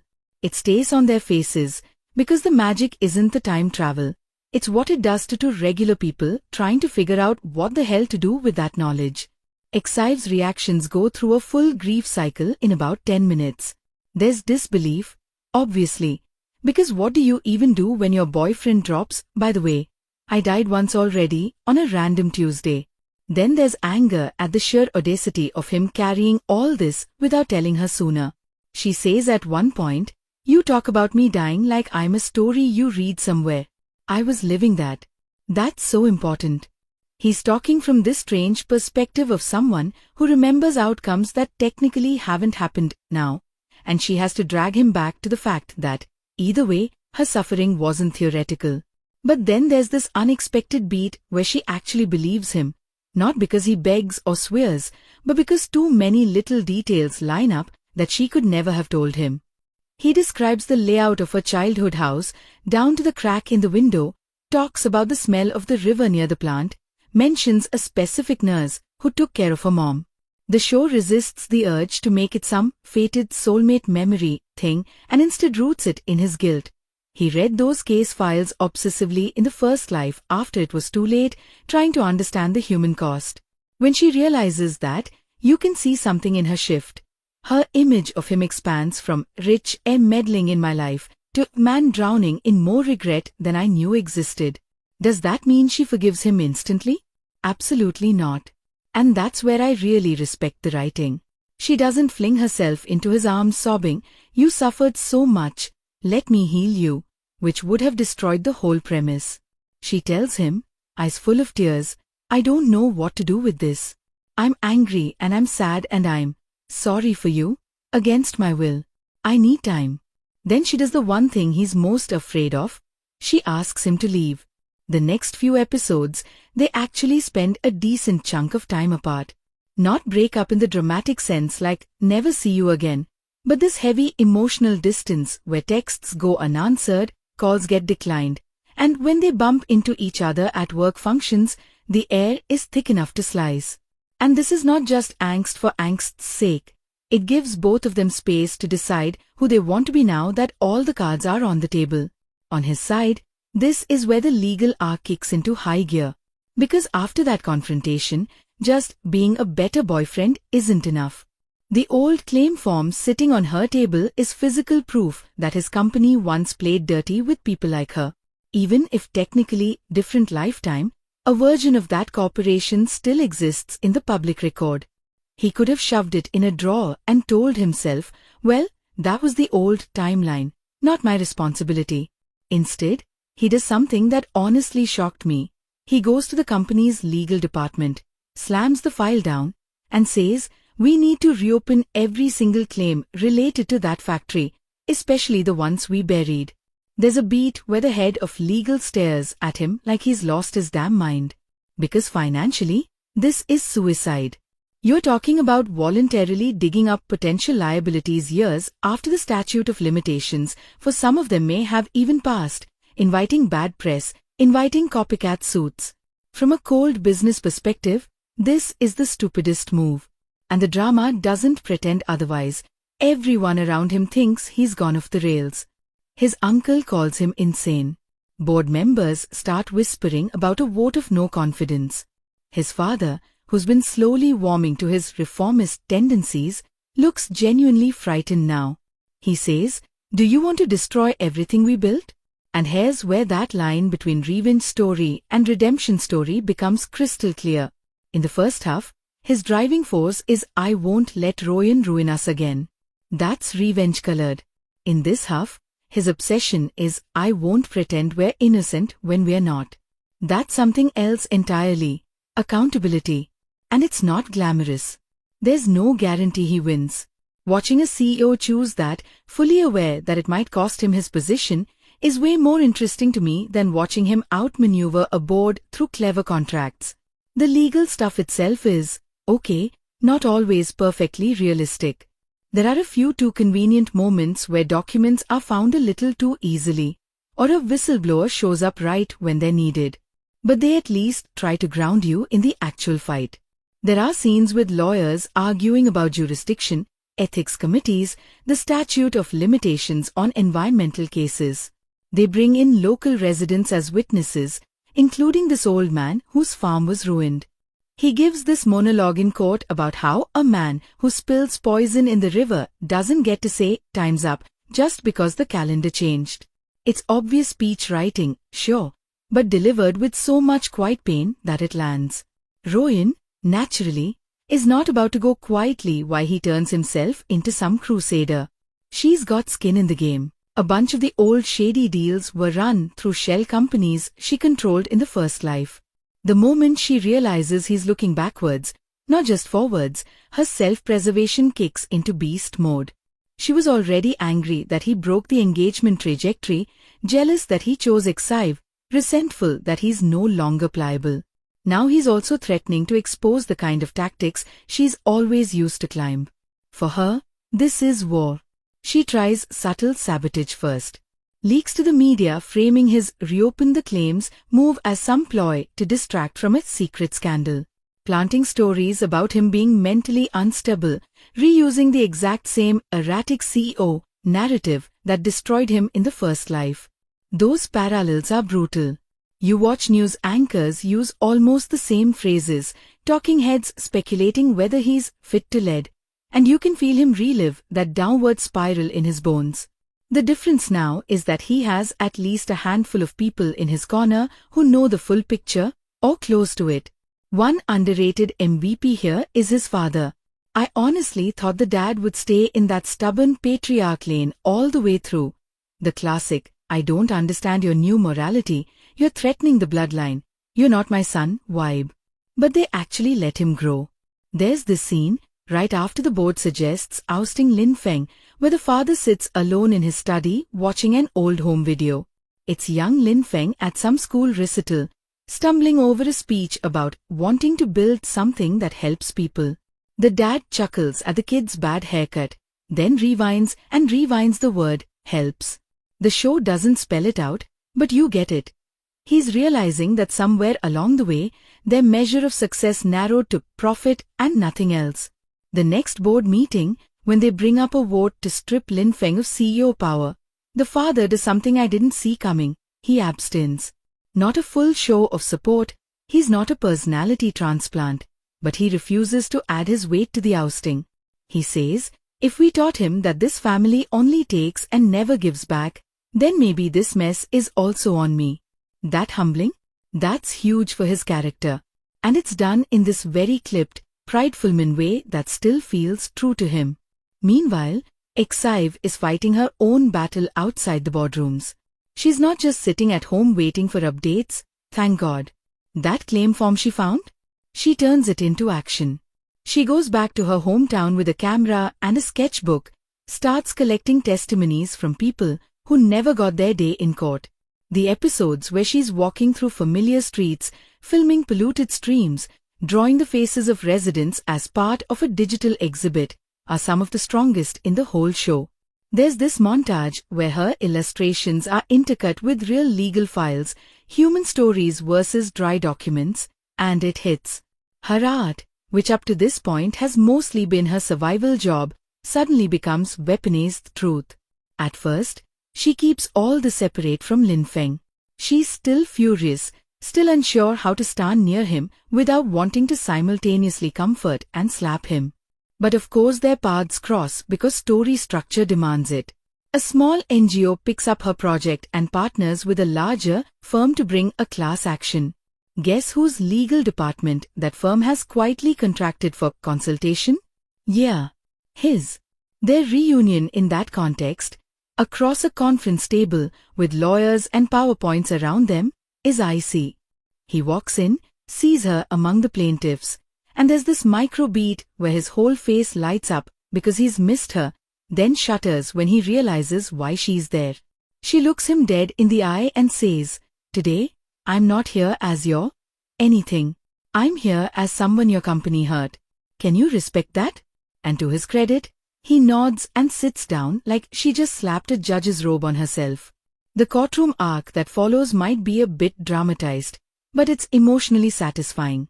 One of the tightest moments is when the opposing lawyer tries to frame the whole tragedy as inevitable collateral of development, using all the usual corporate euphemisms. Exive is on the stand, and he basically implies that maybe her mother's illness wasn't even related to the factory. You can see her jaw clench. For a second it looks like she'll break down. Instead, she pulls out one of her drawings, a sketch she made as a teenager of her mother lying in the hospital bed with machines strapped everywhere, and says, "I drew this the night a doctor told me our water was poison. It was the only way I knew how to remember it." You can argue about evidence, But you can't argue me out of my own memory. Is that how actual court works? Not exactly. Would any judge allow a random sketch as evidence like that? Probably not without groundwork. But thematically, it's perfect. This entire show is about memory and what you do with it. Lin Feng has a whole extra life's worth of it. Exive has this one scar timeline. In that moment, her single life's pain is weighted just as heavily as his accumulated regret. That balance feels right. Now, Royan's unraveling in parallel is some of the best villain comeuppance I've seen in a while, not because she gets thrown off a metaphorical cliff, but because the thing she values most, control of her own narrative, slips out of her hands. She tries to spin the trial as his vanity project, leaks doctored audio clips implying he's using victims for personal redemption. When that starts to fail, she pivots to appealing to his old weakness. She shows up late at night, all soft voice and teary eyes, whispering, "We can still fix this together. We were a good team once." And for one terrifying second, the show lets him wobble. You see him look at her and flash back to certain good moments in their first life. Her taking care of him when he was ill, them laughing over burnt toast, the feeling of not being alone. Because even in a toxic relationship, there are good moments. That's what keeps people trapped. They don't retcon their entire past as purely evil. That's such a brave choice. Royan was not a cartoon villain 24/7. She probably did care sometimes, in her own twisted way. The danger is him forgetting the cost of that care. But then, and this is one of my favorite little acting choices from him, his gaze drops to her hands. In his memory, those are the hands that let his own slip off a balcony rail, metaphorically speaking. He notices that even now, while pleading, her fingers are perfectly steady. No real fear, just performance. He quietly says, "The worst mistake of my life was believing you were my only option." That's it. No screaming, just a door closing, emotionally and literally, as he walks away and leaves her in the corridor. Her final fall is not a single dramatic arrest scene but death by 1,000 exposures. The court case drags out documents that tie her shell company to backdoor payments. A junior accountant, she bullied, flips and testifies. Her carefully curated public image as charitable socialite starts to crack as old coworkers leak stories of how she treated them. The line that really nails her, though, comes from Exive, not Lin Feng. After everything comes out, they cross paths one last time in a bathroom at a hotel, of all places, which is such a beautifully unglamorous meeting point. Royan looks wrecked but still defiant. She throws this jab like, "Enjoy your victory. You stole what was supposed to be mine." And Exive, tired beyond measure, replies, "I didn't steal him. You just never owned him the way you thought you did. That's your tragedy." It's not delivered with gloating. It's almost pitying. For a second, you glimpse what Royan could have been if she'd chosen to see people as, well, people, not assets. Do they send Royan to jail? Yes, but not in this morally explosive, rot in prison sense. The show doesn't linger gleefully on her being led away. There's a short news clip, some legal jargon about fraud and obstruction. The more poignant image is her sitting alone in an interrogation room, perfectly lit, no makeup, staring down at her reflection in the metallic table. No one screams at her there. No one throws water. She just has to sit with herself. That feels more in line with the show's obsession with inner reckoning. Okay, back to our central couple. Because by now you're probably wondering, so do they actually patch things up? Or is this all just moral philosophy and no kissing? They do, but it's not tied to winning the lawsuit or taking down Royan. Their reconciliation happens in a quieter interlude, which I love, because it separates their personal healing from the public battle. It's after a hearing where testimony went especially badly for the victims, a procedural delay, some technical objection that sets things back months. Everyone's exhausted. Exive stays behind in the empty courtroom, sitting in the back row, staring at the judge's bench like it's a mountain. Lin Feng comes in, having waited outside the door, clearly unsure if he's allowed to approach. He sits a few rows behind her at first, giving her literal space. That staging is so intentional. After a long silence, he says, I spent one whole life running away from responsibility and another trying to pay debt like a bill. Neither way brought anyone back. He's not asking for anything, not even forgiveness. He's just reflecting aloud. Then he adds, I don't know how to live a third way yet, but I want to try. If that's not with you, I'll still try. That last sentence is the key. This is the first time he tells her his determination to do better isn't contingent on getting the girl, and that's precisely why she finally starts to believe him. You see her shoulders loosen just a bit. She turns around, eyes red, and says, You idiot. There is no third life. It sounds harsh, but there's this tiny crack of fondness in her voice. She moves up a row, so they're now sitting side by side, but still not touching. For this drama, that little movement is basically a full embrace. Later, much later, when they do share an actual, fully conscious, no misunderstanding kiss, it's not after a heroic speech or a victory parade. It's at her grandma's memorial. I know that sounds insane, but hear me out. Yes, they kill the grandma. Of course they do. It's a drama. Elderly loving caregivers have expiry dates apparently. But the way they do it, and how it feeds into their relationship, is actually really tender. Her passing is not some shock twist. The woman herself spends her last few episodes sensing her time is short, making jokes about it, meddling one last time in Xive's love life. There's this adorable scene where she calls Lin Feng over under the pretense of asking about her medicine, then promptly leaves the room so he and Xive are stuck together in awkward silence. Classic grandma move. But in private, she also tells Xive, don't spend your whole life being strong for my sake. I'm leaving so you can be soft sometimes too. That line killed me. At the memorial, after everyone's gone, Xive stays behind arranging flowers, hands shaking. Lin Feng comes in, quietly lights an incense stick, bows. No grand speech, just shared grief. And in that exhausted, raw space, they finally stop dancing around the fact that they still love each other. She says something like, if you spend your whole life punishing yourself, my grandma will come haunt you. She liked you too much for that. She's crying as she says it, half laughing. He reaches out, slowly, giving her every chance to pull back. She doesn't. They hold on to each other like two people who have finally accepted that pain is not a reason to stay apart.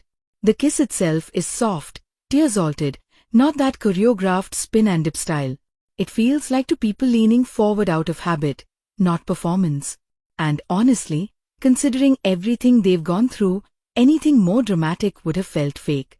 Their affection throughout the show is built on 1,000 little acts of staying to listen when it's uncomfortable, staying through another person's shame, staying in the room while they rage about something you did. One kiss isn't going to erase environmental crimes, but as a symbol of them choosing each other in a complicated world, it works. Now, I know some of you are probably watching all this and wondering, okay, but does the show go all the way with its themes? Or does it chicken out at the very end and wrap everything up in a neat little bow? The answer is, sort of in between. It doesn't go grimdark, everyone pays and nothing gets better, but it also doesn't hand Lin Feng a clean slate and a happily ever after with zero residue. Yes, they win portions of the lawsuit, but not everything. Some claims get thrown out on technicalities. Some residents accept settlements that are lower than what they deserve because they're tired and old and just want peace. The company, under Lin Feng's push, sets up a long-term fund for cleanup and medical aid. But the narrative is very clear. Money is not a miracle. A shot of kids playing near a still-damaged river at the end makes that clear. Real harm leaves scars. Career-wise, he doesn't stay the unchallenged king of the corporation either. After all the legal chaos, his father pretty much says, you've turned this place upside down. Maybe that's what was needed. But you, personally, can't be the face of stability anymore. Investors are spooked. And in an actually very mature move, Lin Feng steps down from the CEO role willingly and transitions to a different position focused on corporate responsibility and community projects. That isn't as flashy as the I rule the empire, Plus I'm morally right, ending some viewers might have wanted. But it fits the show's whole vibe of shifting what power even means for him. He doesn't need the top chair to be who he's decided to be. Excive's ending, professionally, is probably one of my favorite parts because it avoids both extremes of starving artist and overnight celebrity. Her documentary art hybrid project gains attention through the trial, yes, but it's not like she becomes some global sensation. She gets enough recognition to land stable commissions, collaborate with NGOs, maybe hold a small gallery show. More importantly, she has choices now. No more picking between paying rent and buying decent paper. You see her at the end teaching a small workshop for local kids with her grandma's photo on a shelf watching over. And there's this serenity there that we haven't seen on her face before. In terms of their relationship dynamic in the final stretch, something I really appreciate is that they don't turn Exive into his moral leash. You know that annoying trope where the female lead becomes like the conscience puppet, constantly reminding the guy, don't be bad. Remember you're good now? They sidestep that.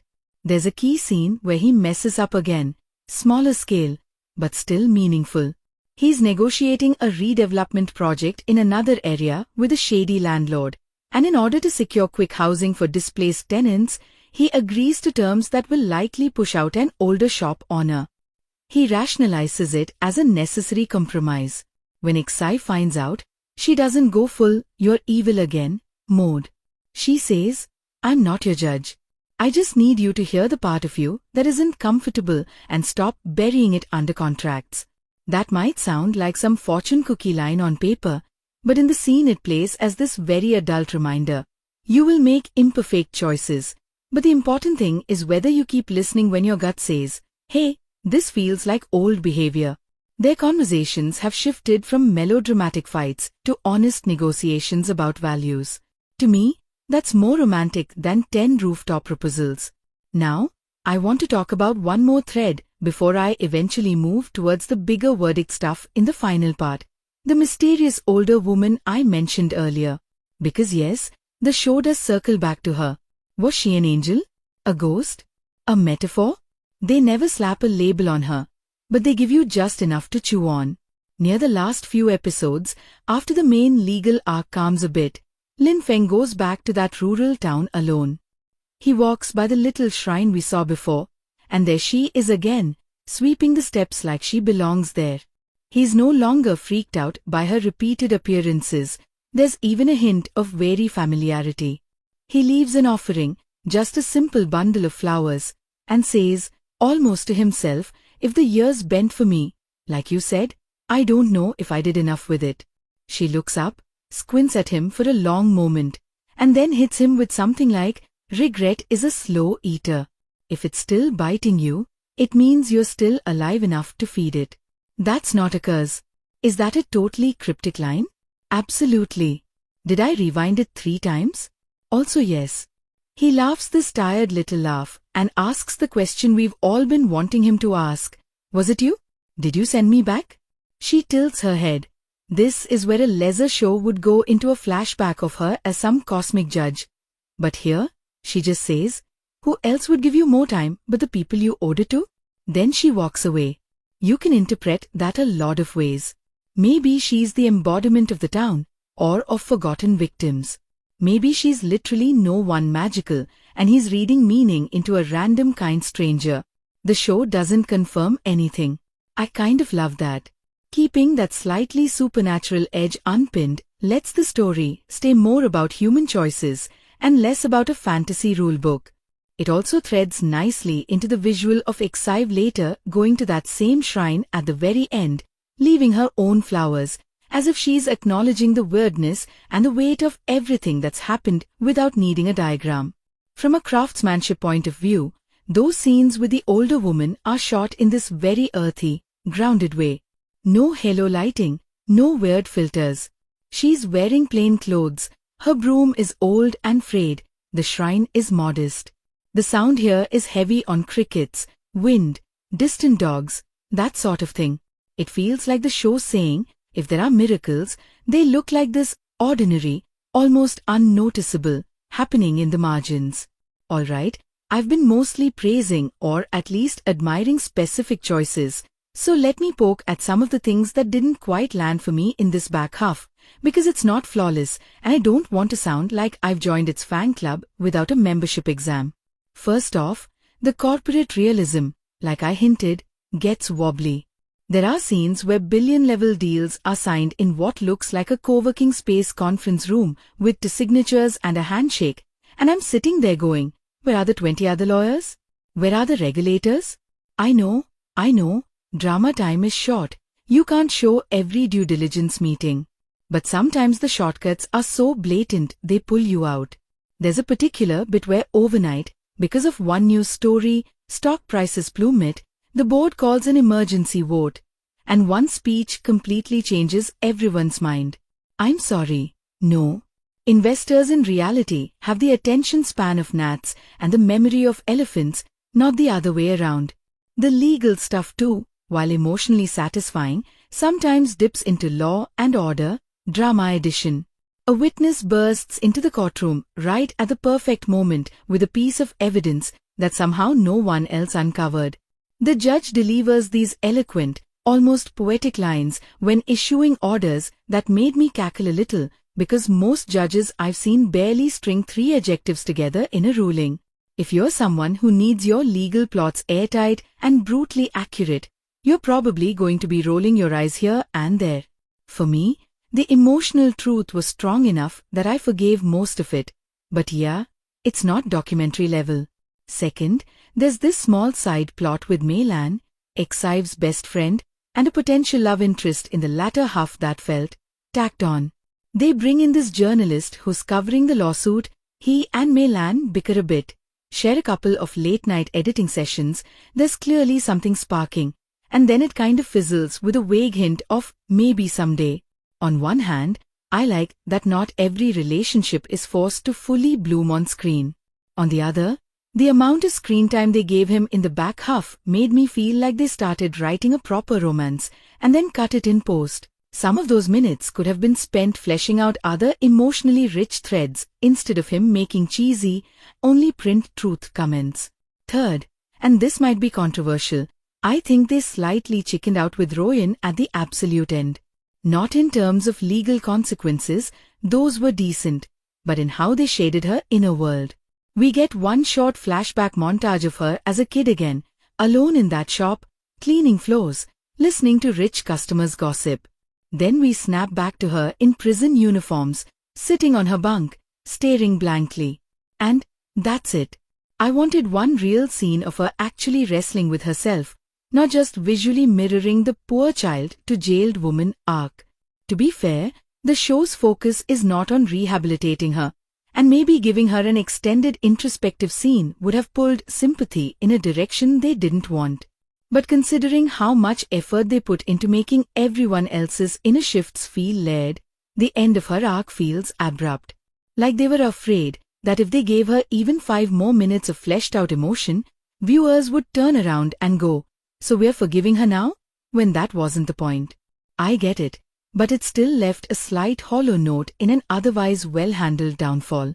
Finally, the whole metaphysical, how and why did he get reborn concept, which I praised for staying mostly in the background, does occasionally feel like the writers wanted to do more but either ran out of episodes or lost their nerve.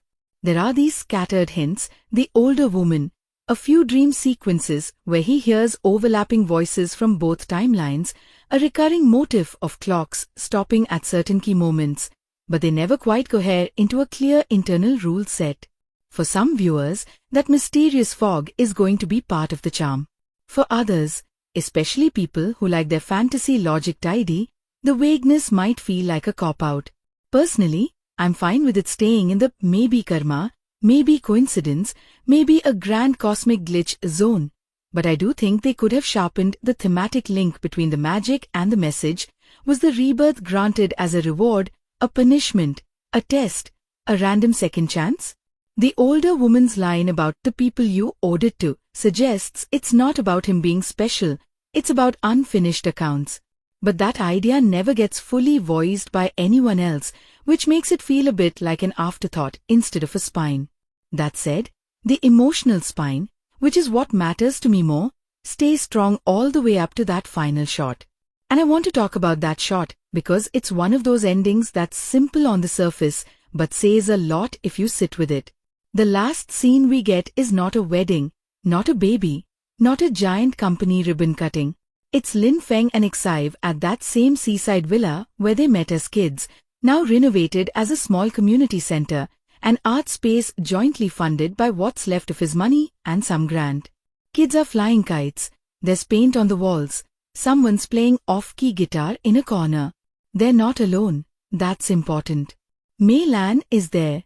Su Minghao is there with some scruffy found family interns, a few of the townspeople from the lawsuit arc wander in and out. It's not a private fairy tale. It's a shared one. Xive is hanging one of her new pieces on the wall, a blend of sketch and photograph of the river, now healing but still scarred. Lin Feng is helping some kid untangle a kite string. The kid complains, it's too hard, and he laughs and says, then we do it slowly. The camera lingers on that, obviously calling back that childhood line about walking slower so you remember. Then, in a mirror of the very first childhood flashback, Xive brings over 2 ice creams from a cooler, both already starting to melt in the sun. She holds one out to him, grinning, hurry up before it turns into soup. He takes it, looks at the drips, and says, it's still sweet, echoing exactly what she said as a kid without even realizing he's quoting her. She catches it, though.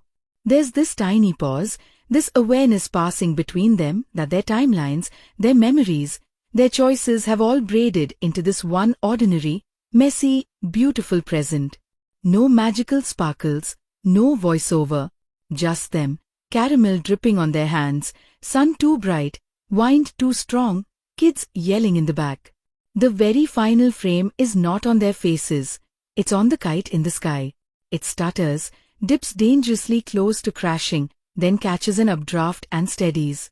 You could write an essay on that one shot alone about control versus letting go versus trusting the wind. Or you could just let it hit your gut and go, okay, they're going to be okay, not perfect, but okay. Which, honestly, is all I wanted for them after watching them drown for 30 episodes. I want to get more into how this drama stacks up against other second-gen series and why certain choices made it feel a bit more grown than the usual rebirth revenge formula, plus who I think this will and absolutely will not work for as an audience. And I also need to actually answer the big question. Did I, as a drama-obsessed human with way too many reincarnation plots under my belt, feel like the emotional payoff matched the build-up? So let me dig into those comparisons, expectations, and my personal reaction roller coaster before I wrap this up properly. Alright, lean in, because this one starts like a quiet punch to the ribs and then just keeps twisting. Today we are diving into Tak Lagi Jadi Nona Yang Salah, a 2026 melodrama with reincarnation, revenge, and the kind of second-chance romance that makes you argue with your own reflection at 3 a.m. You're watching Story Frame Recaps. I'm so glad you're here. And if you live for character-driven chaos with pretty lighting and messier hearts, slide that subscribe in while you're here. No pressure. It just means I'll find you when the next heartbreak binge drops. Okay, let's talk about Su Lin Feng, let's talk about Lin Xive, and let's talk about how this show sold me a fantasy about rewriting fate and then asked me if I'd actually be brave enough to change anything. We open with a businessman who's already a ghost of himself. Past life Su Lin Feng is introduced in bitter grays and ice blue glass, everything about him manicured and miserable. He's the heir to a conglomerate empire, so the watch is expensive, the voice is low, and the shoulders carry entire boardrooms. But he's married to a woman who, let me be blunt, turns love into a weapon. The past life wife doesn't cackle or slap. She smiles like cut glass and stages betrayals with a silk glove. That's the tone. It's not hysterical, it's surgical. And the first episode basically euthanizes him. His downfall is clean, elegant, and heartbreaking. The show lets him crawl through betrayal with a kind of slow horror usually saved for prestige thrillers. By the time the credits roll, I had that nasty feeling in my chest, like I'd swallowed my own pride and couldn't cough it out. Then the reset. Rebirth arrives not with a neon sign, but with a heartbeat, literally, sound design going from a distant thud to a close, warm pulse as Su Lin Feng wakes up years earlier. I'm not kidding. Whoever mixed this knew exactly how to whisper, "You get another shot" in your ear. He gets his life back, and this time, he swerves. No more marrying the woman who broke him. No more playing air like a duty-bound robot. He makes a left turn straight into the orbit of Lin Xive, a girl who my cynical side wanted to call too sweet, too saintly. But the writing gives her enough spine and quiet weirdness to avoid the angel on a shelf trap. Here's the reveal I wasn't expecting to actually land emotionally. They were kids together for a slice of summer, and he forgot, but she didn't, at least not the way people forget. She remembers sensations, a lost kite, the smell of wet clay, the boy who stayed when a storm broke open the sky. It's not a full memory dump, it's a calendar of feelings. That's honestly why the romance works for me. It's not just, he picks the pure girl now. It's, he stumbles back into the ghost of a promise he made before he even knew how badly he could break. Let me talk about structure for a second, because this show is smart about it. They layer the timelines like pages of tracing paper. Past and present keep mirroring each other with tiny, nasty echoes. A scene in the present where Lin Feng signs a contract by a window with city lights bleeding into blue. Cut to the past, same angle, same window, but he's faking a smile with the wife who is already plucking the first thread on his sweater. The editing keeps using match cuts, hands, rings, paper cranes to graph those lives together. It turns choices into visible shapes. And when Su Lin Feng does something different in the second run, the camera lingers a beat longer, almost as if it's checking, "Are you sure? Is this who you're going to be now?" That visual hesitation makes him feel human. He's not a reincarnated revenge machine. He's a guy sweating through change like a boxer learning to dance. Su Lin Feng as a character works because he isn't suddenly perfect. He's richer, wiser, and yes, a lot more smug about cutting snakes off at the head. But he's also suspicious in a way that can become cruel if left unchecked. The actor playing him does something I love with his eyes. He can look tender and predatory in the same breath, and it makes every love scene a tiny negotiation. In boardrooms, he sits back like a lion that's recently eaten, letting the silence fatten the air before he speaks. Around Lin Xive, he has these micro-pauses, like he's waiting for her to flinch at the worst part of him. It's so specific and so lived in that I found myself pausing to clock when he breathes. And you know what? That's when you know an actor's cooking. When you can hear the inhale in your own chest. Now Lin Xive. I need to talk about her voice because it's our compass. She works part-time in a flower shop now, and you'll think, oh of course. But wait, the show doesn't make her a manic pixie in a greenhouse of metaphors. It shows her balancing receipts in ink-stained fingers, it gives her depths, it gives her a late bus, it gives her a temper when people interrupt. She's the kind of good that comes from deciding to be kind in a world that keeps snatching the nearest rug. When she starts recognizing strains of the past, the odd alignment of a street vendor's bell, a jar of marbles, his childhood scar, she doesn't swoon.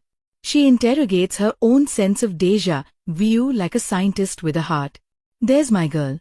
And when the chemistry starts brewing, it's not frantic, it's gravitational. Their first almost confession scene in the conservatory? The way the camera circles them past a slow-dripping fountain and caught the reflection of her face inside his watch crystal, I might have actually gasped. And I don't gasp. I snark. Let's address the past life wife because this is where the show stumbles toward brilliance.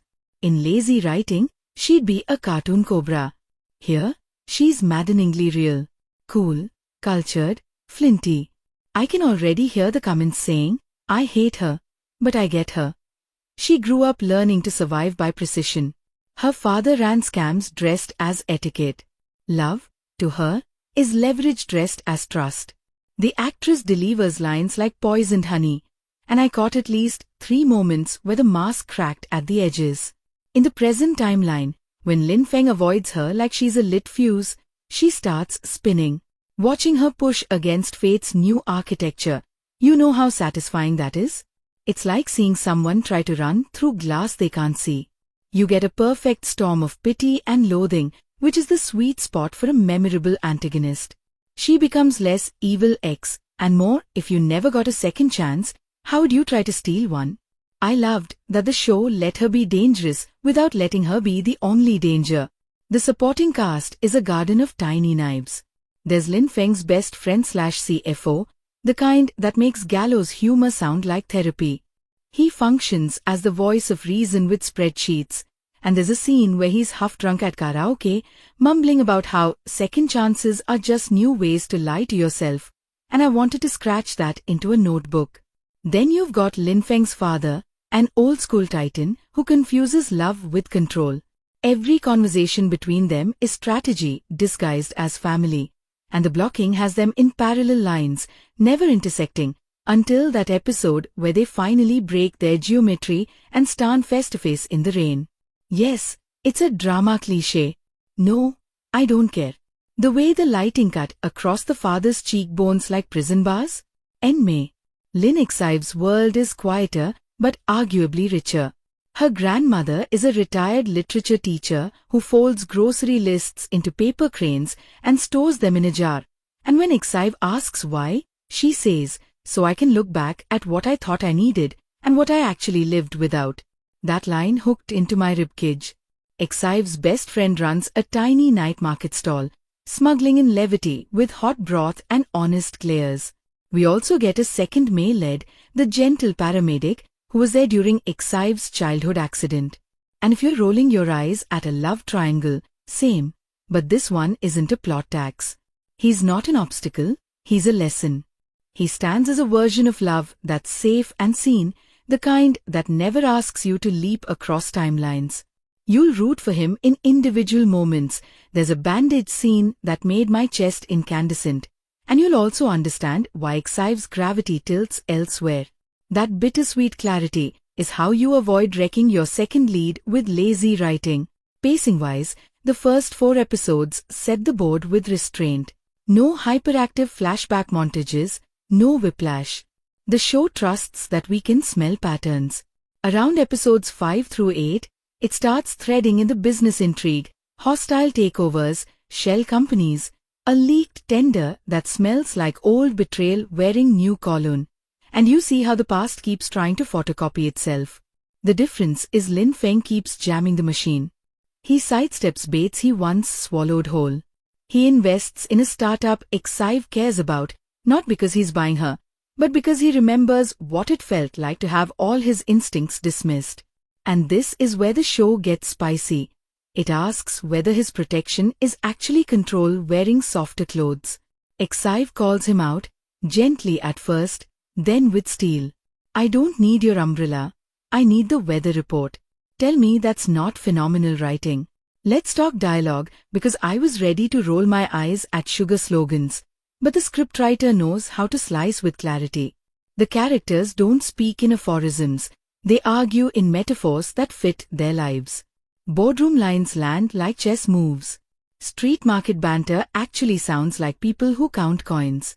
My favorite exchange early on is when Lin Feng says, "If I had met you first," and Xive cuts him off, "You did."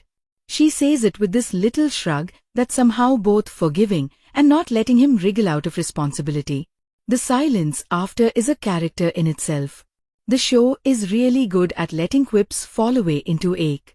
Cinematography and color grading deserve their own standing ovation.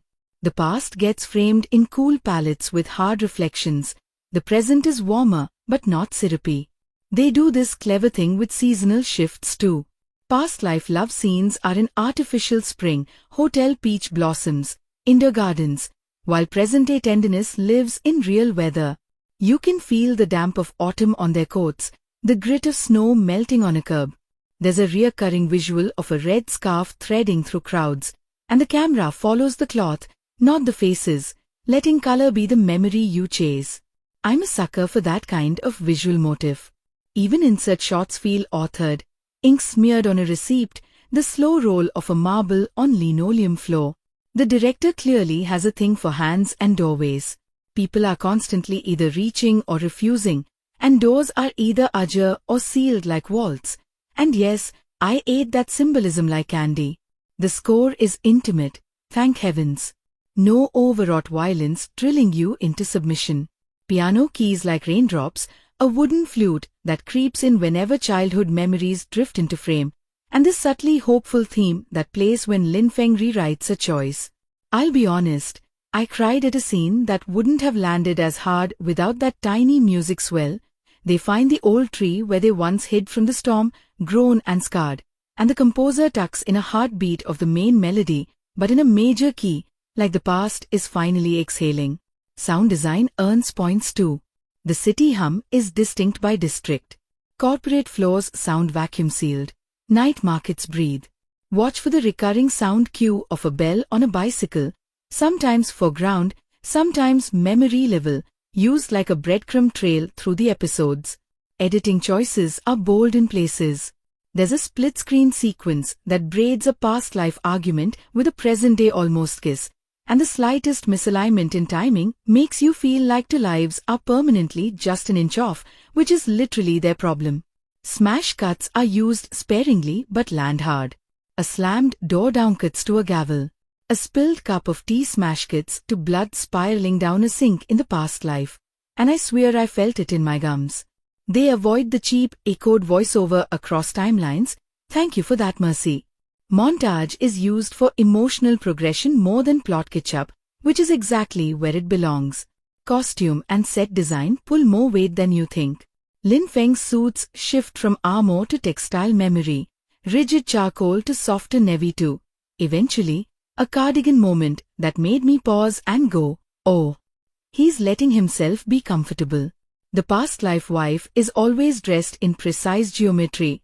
Chevron patterns, sharp collars, a ritual of control. Lin Exive avoids the obvious pastels mean purity trap. She wears earth tones, faded reds, sun-washed blues, garments that look lived in. You can judge how safe she feels by the length of her sleeves, short when she's at ease, pulled down when she's guarding herself. Their homes mirror them too. Lin Feng's penthouse starts as a glass museum, all edges and echo, and gradually accumulates softness, an ugly but loved mug, a plant that refuses to die, a photo that isn't staged. Exive's apartment is a mosaic of thrift and memory. Stacks of books with cracked spines, a crooked lamp with stubborn loyalty, a chipped ball that holds lucky coins. It's the kind of interior that makes you understand why he keeps showing up. The directing style stays patient and fiercely intentional. Scenes are blocked around invisible power lines. One of my favorite staging moves happens in a boardroom when Lin Feng deliberately takes the junior chair and watches men with generational arrogance talk themselves in circles, trying to understand why their old tricks bounce off him. In romance scenes, the director isn't afraid of space. They let shoulders angle, let knuckles hover. A breath is an event. It's old-school restraint in a binge-hour climate, and I respect it. When the camera finally rushes in for a close, you feel the permission being granted, not just taken. And holy plot twists, they did not slack. There's a reveal around episode 12 that recontextualizes a childhood scene without undercutting it. You learn why their memories don't line up cleanly. And it's not amnesia, it's guilt.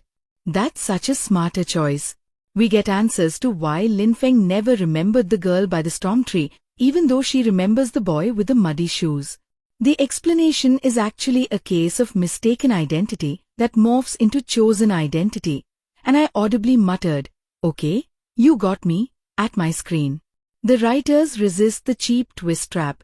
Instead of deploying shock just to keep us awake, they line up the dominoes so that when something falls, you get that delicious awe moment, shock with aftertaste. And when the show does hit you with something sharp, a board member with a secret alliance, a betrayal that isn't from the direction you're staring, it feels like the story holding up a mirror and asking, "You thought only this person was capable of that?" Chemistry check, because you know I'm picky. Our leads crackle without short-circuiting the plot. They don't burn too fast. The show gives them the right balance of tenderness and friction. There's a scene where Exive takes Lin Feng's tie and loops it slowly while reading a grocery list out loud: bananas, soy sauce, scallions, and the intimacy is this domestic thunder.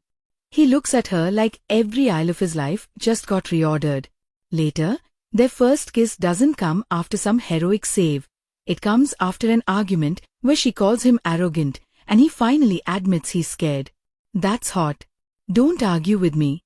Thematically, the show's biting off a lot, and most of it gets chewed properly.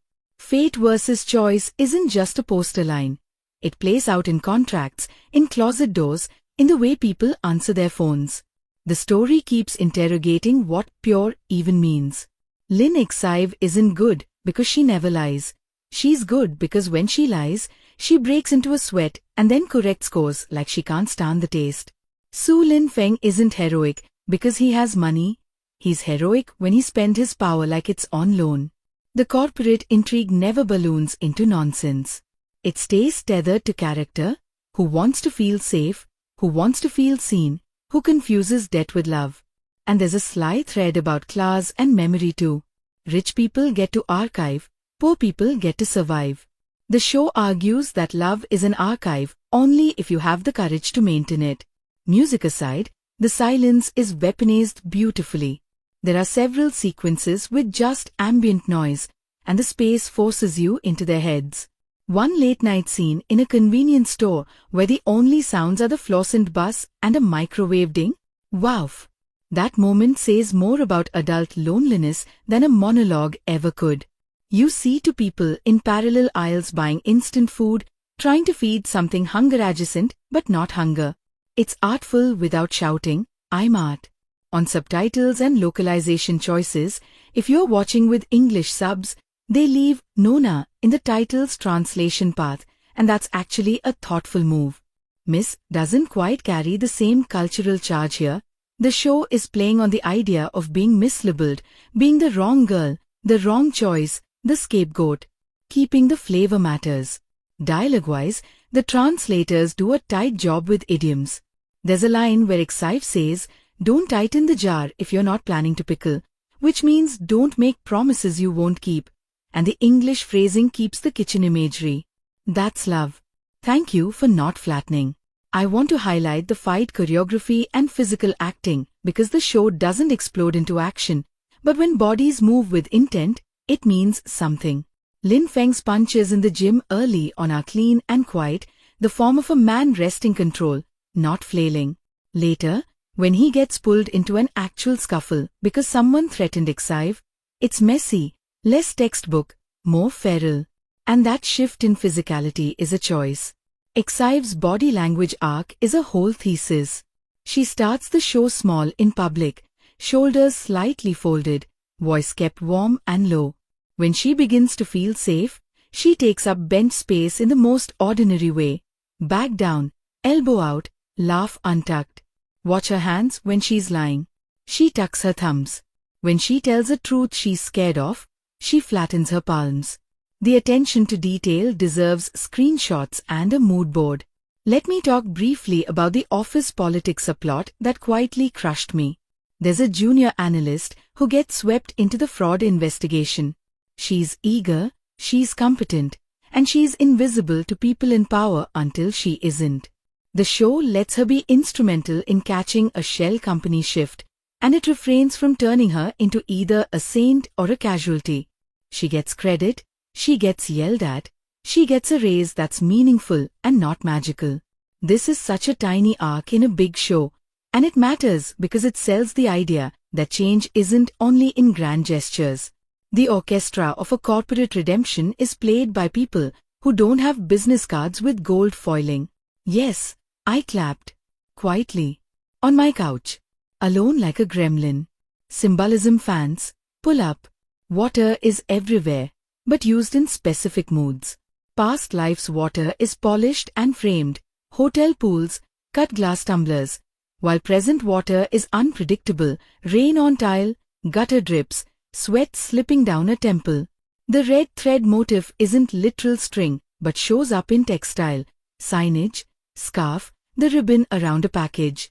Every time read snakes through a frame where their choices diverge, I got that weird little goosebump trail that means the visual language is whispering. Birds come in as sketched cranes from the grandmother's paper, and twice we get a live bird moment that's not cute but a little chaotic, like a pigeon crashing into the gentle afternoon. Memory isn't tidy. I love that this show lets symbols misbehave. We should get into the ethics of rebirth, because shows like this can get icky if every second chance move is just one person shaping another like Play-Doh. Here, Lin Feng's big repentance is that he stops treating his memory as a blank check. He owes people conversations, not corrections. He tells Exive about the past life mess earlier than expected. Bless that choice. And the fallout isn't melodrama. It's surgical. She asks if she's a person to him or a refuge. He answers badly at first, and then he answers well, and the journey between those two answers is the real love story. Meanwhile, the show doesn't punish the past life wife with lazy karma. It gives her a mirror and a door. Whether she walks through isn't up to him. That's growth. Directorially, there's a meta choice I found ballsy. Mid-season, the show plants a fake-out dream sequence, but you don't realize it's a constructed fantasy until 3 scenes later when a prop is in the wrong place. That tiny dislocation forces you to ask how much of what you're seeing is curated by the character's fear. It's a trick, sure, but it's the good kind, the kind that makes you rewatch with fresh curiosity. Along the way, there's a quiet bottle episode that lives in a single setting, the grandmother's apartment during a power outage. And if you're impatient, you'll call it filler. If you've ever loved someone across grief, you'll call it church. The candles, the old radio, the way shadows make all their faces look like the kids they used to be. It's filmmaking with a pulse. Is it perfect? No. There are 2 points where the pacing goes gelatinous. One mid-arc misunderstanding drags an episode longer than it needs to. And yes, a certain villain monologue in a parking garage gave me déjà gag. But the show tends to recover quickly with emotionally satisfying reversals. When a trope appears, it's usually carrying something sharper in its pocket. The accidental overnight stay isn't played for cutesy scandal. It's used to force people to talk in the kind of 3 a.m. honesty that daylight always dilutes. The public humiliation at a gala gets retooled into a microphone drop where the person you thought was the target flips the entire room using a truth everyone was too polite to say. That's the writing team flexing restraint and then releasing it like a rubber band.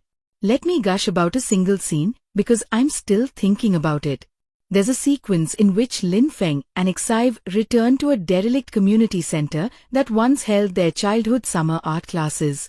The floor is dust, the windows are grimy, and they find a wall with their faint pencil heights marked side by side. He's taller than her now by the same 2 finger widths he was as a kid. The shot frames their backs, not their faces, and the music is silent. He reaches up and adds a new line over both their heads, then writes today's date. She looks at it and says, "Will we measure ourselves again?" And he says, "Only if we grow." I actually had to pause and pace my living room like a distraught auntie. That's not just cute. That's an entire thesis about choosing to be alive in the present rather than embalmed in nostalgia. Comparisons, because I know some of you are going to ask which bucket to put this in. On paper, it sits with your classic rebirth revenge romances, but it refuses the neon sign revenge beats. Instead, it keeps translating vengeance into better boundaries. It borrows the aching mood of slow-burn healing dramas and spices it with enough corporate chess to keep the stakes simmering. If you like romances where the kiss isn't fireworks, but the moment your lungs finally fill with air, you're in the right neighborhood. If you need breakneck twists every 10 minutes, you might tap your foot a little. But even then, the character work will sedate your impatience. Acting across the board rarely slips. The actor playing the father has one scene where he grieves out of focus behind a window, and it's such a generous choice to keep him at a distance. The show trusts us to recognize that men like him bleed off camera. The past life wife's actress is asked to cry without smearing her makeup, and she does it in a way that feels vain and vulnerable. The best friend nails punchlines, but his eyes always clock exits like someone who has cleaned up his friend's disasters before. The paramedic second lead brings a whole storm of kindness without a hint of performative sainthood, and in his final act turn, he chooses self-respect in a way that made me whisper, "Good for you," to an empty room. Performance chemistry is a juggling act, and the director keeps these balls in the air without letting anyone steal a scene just to score points. Cultural themes pop through in ways that don't alienate an international audience. Filial duty is a rope tugged from both ends. Appearances aren't vanity, they're moral currency in certain rooms. Gossip is a political tool, not just noise. And I appreciated the specificity in food culture. Meals are where forgiveness gets attempted. There's a dish that shows up twice, a bitter herbal soup the grandmother makes when someone's sick, and it evolves from punishment to comfort. Later, Feng cooks it badly, and you can practically taste the apology. I swear if smell-o-vision ever becomes real, this show will be illegal. There are small visual Easter eggs that reward you. The wristwatch that fogs when Feng lies. The potted plant that thrives in Xive's window and immediately droops under a cold office lamp. A recurring alley mural that keeps getting painted over and repainted, each version changing a single detail in a way that lines up with the plot beats. The production design team is basically leaving love letters for attentive viewers. It's generous television. I've got to touch on how the show handles forgiveness because that's the slippery one. Does everyone get a redemption? No. Thank goodness. Some people just get caught. Some people keep running. But the show draws a thin, clean line between apology and amends.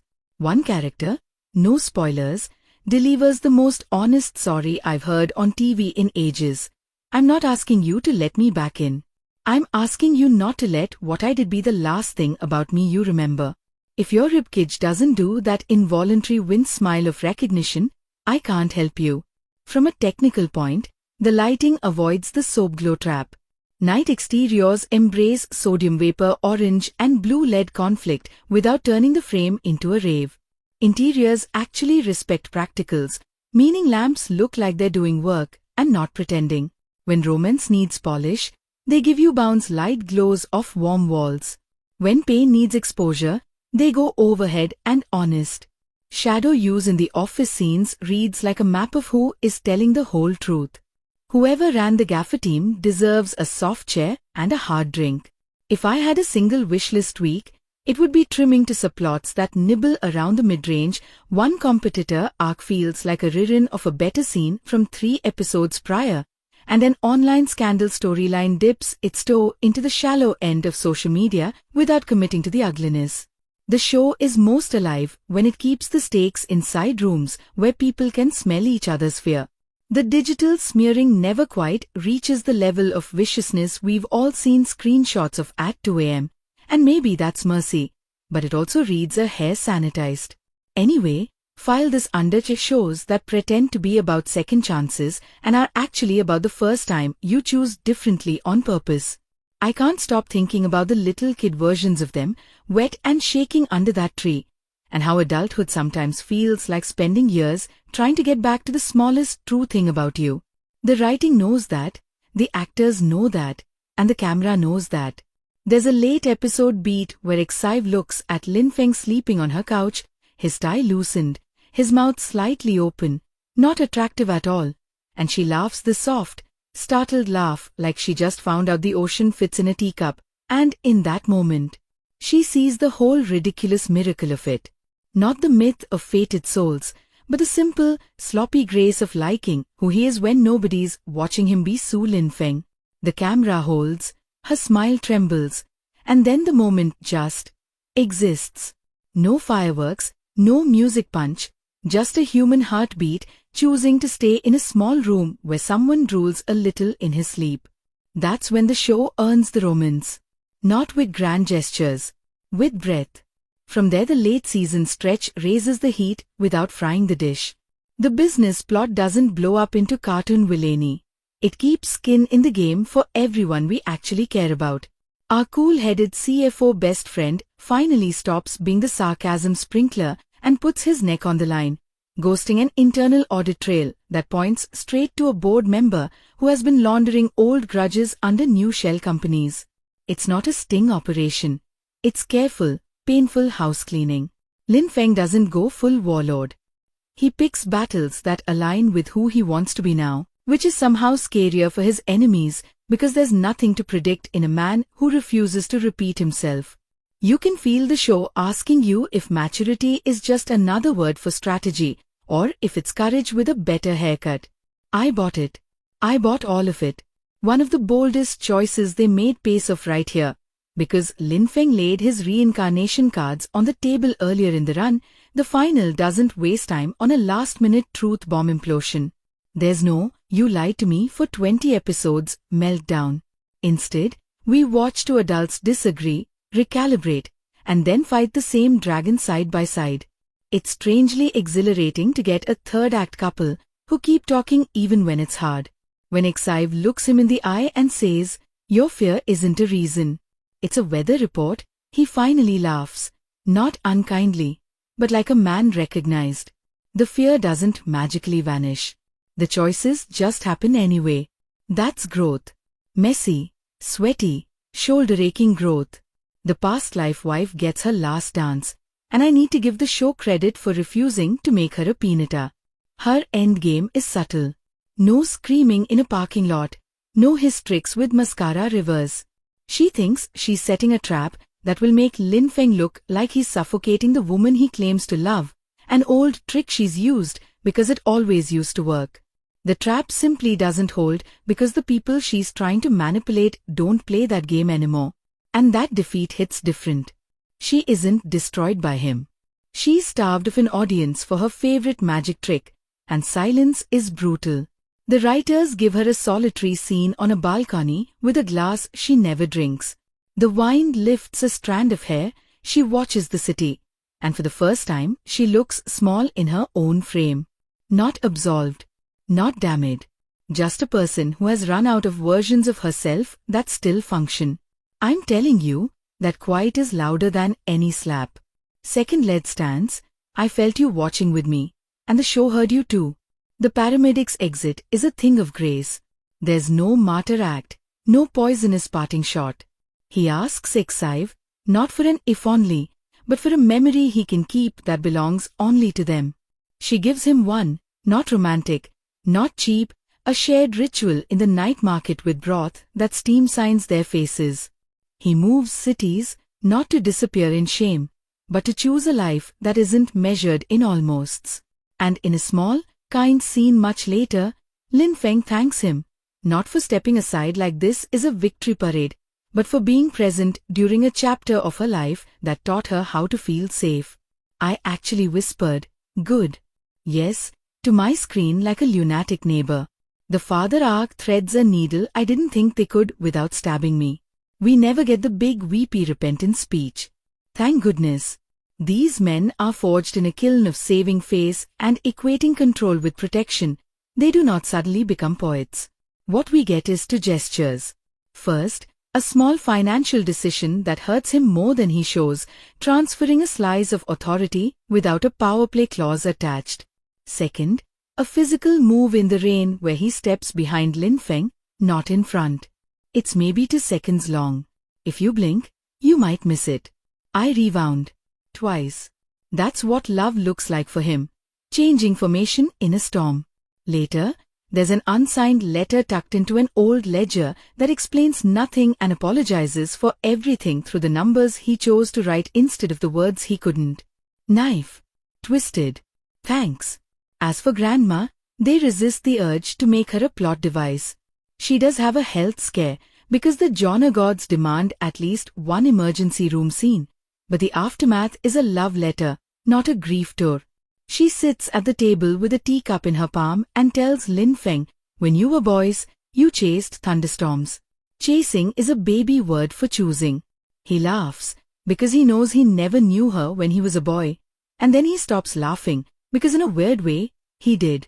Her paper crane's jar is full by the final stretch, and I braced for a symbolic topple, but they don't smash it. They empty it. Carefully, onto the table and read old grocery lists like fortune slips. You suddenly realize the show has been teaching you how to read ordinary life as prophecy. The climax never goes full pyrotechnics. The war is won with documents, doorstops, and people who refuse to flinch. There's a boardroom showdown where the camera lingers on wrists and pens and cuticles going white, and the sound drops out just a hair under normal, that dampened pressure tone you hear underwater. A time-stamped email kills an empire of lies with one clean cut. The editing cross-sews the faces you want to see during the fall. The junior analyst catching her own reflection in the black of a monitor, the CFO closing his eyes like he finally let go of an anvil, Exive not watching the news but watering a plant, refusing to make catastrophe her entertainment. That choice? That's the show's ethos wrapped in a single parallel cut. Live your life. Let truth do its job. And then they take all that adrenaline and do something disarmingly gentle with it. No tuxedos, no bridal march. We end not at a wedding hall, but in stubborn daylight. They revisit the storm tree, which is no longer picturesque, by the way. It's gnarled, bandaged by city maintenance, scarred like an old knee. The camera does not beautify it. The score barely kisses the air. Lin Feng puts his palm against the bark like he's clocking a pulse and says, "I remember now, but I don't want the memory to be the point." Exive answers, "The point is that we both showed up." They hang a tiny red ribbon, not as destiny rope, but as a bookmark. Is it corny? Maybe on paper. On screen, with the way they play it, it's two people choosing a present over a museum. And then they leave.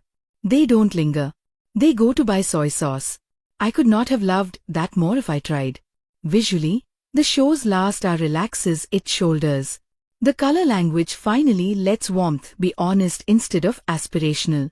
We get umber that isn't syrup, blue that isn't ice, skin tones that look like skin. Costume-wise, Lin Feng wears softness like he's testing knitwear for the first time and realizing it doesn't itch. Exive rocks a coat that's practical as a sermon. Their outfits match not by palette but by purpose. Both have deep pockets and somewhere to put their hands when conversation turns into contentment. The DP lets sunlight misbehave through window blinds, and it paints stripes on the floor like sheet music. Tell me that isn't deliberate. Now, the last song. I've been waiting to talk about this. The composer reprises the childhood motif one final time, but not as a tearjerker.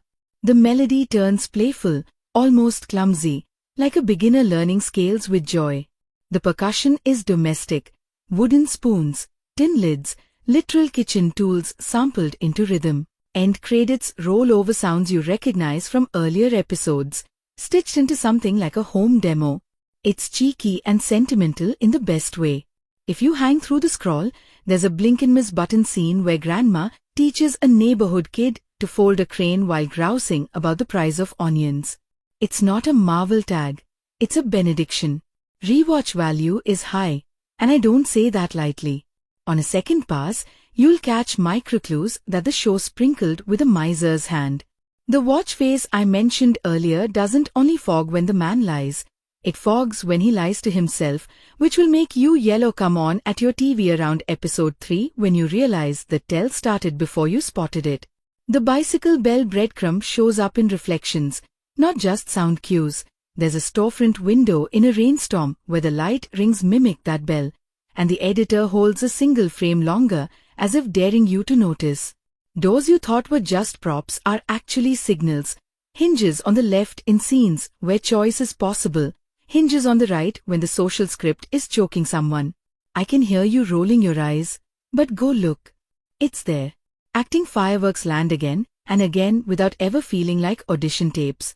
The leads keep outacting the camera in the best possible way. You can sense that if the editor had held 2 seconds more in half their moments, we'd have watched totally different emotions win. There's a tiny bit where Lin Feng's mouth takes a fraction of a second too long to form the word sorry, and your gut fills that extra beat with the years he didn't know how. Exive produces one tear in a phone booth that doesn't fall. It clings to the lower lash in defiance, and she never blinks it off. It's the anti-glam cry. The past life wife has a hand twitch during a handshake that sells 20 years of conditioning in one muscle spasm. The father's out-of-focus grief I mentioned earlier gets mirrored in a later moment where he's in focus but chooses to be still, and somehow the stillness hurts more.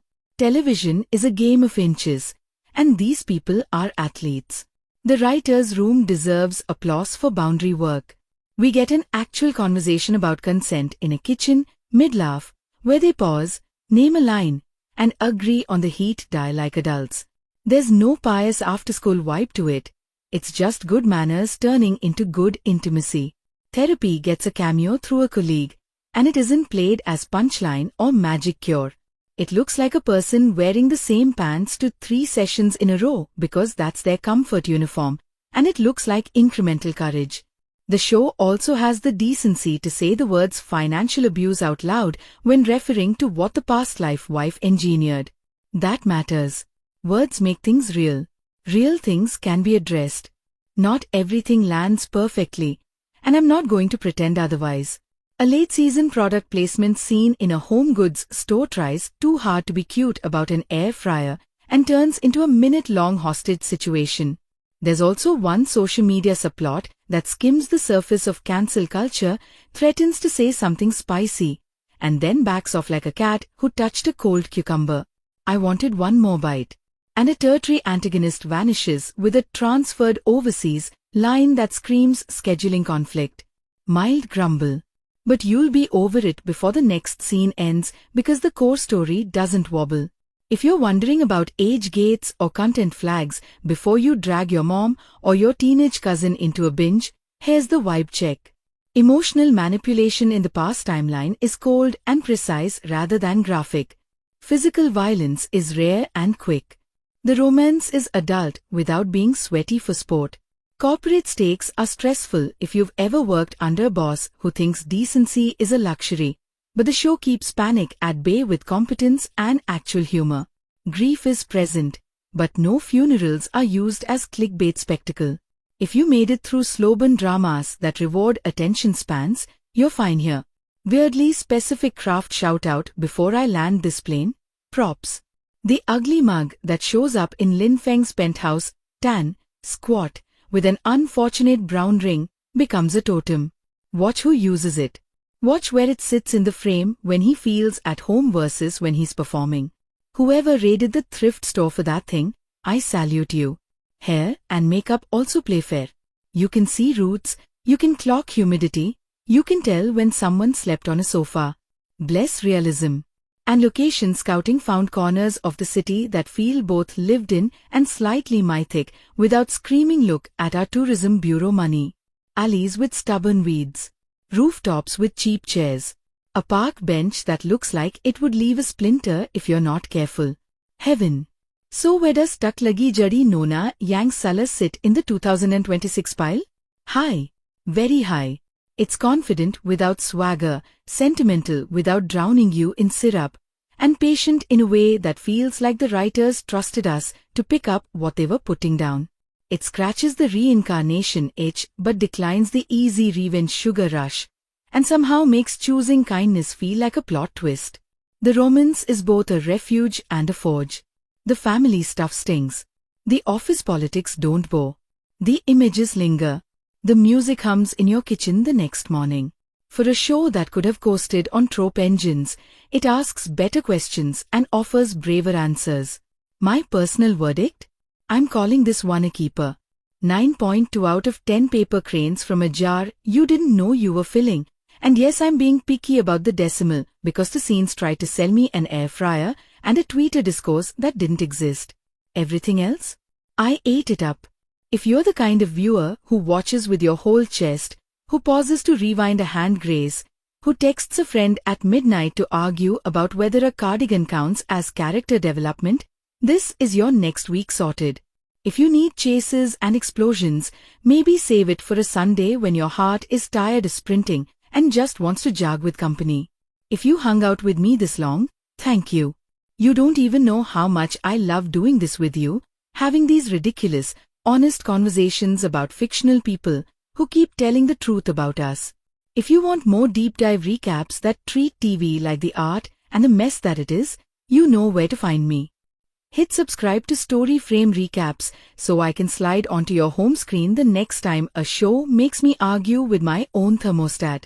Drop a like if this helped you sort your watch list, share it with the friend who always says just one more episode and then lies, and tap that little bell so you don't miss when we cry, laugh, and yell together again. I'm leaving you with this. Measure yourself when you grow, not just when you're scared. I'll see you in the next frame.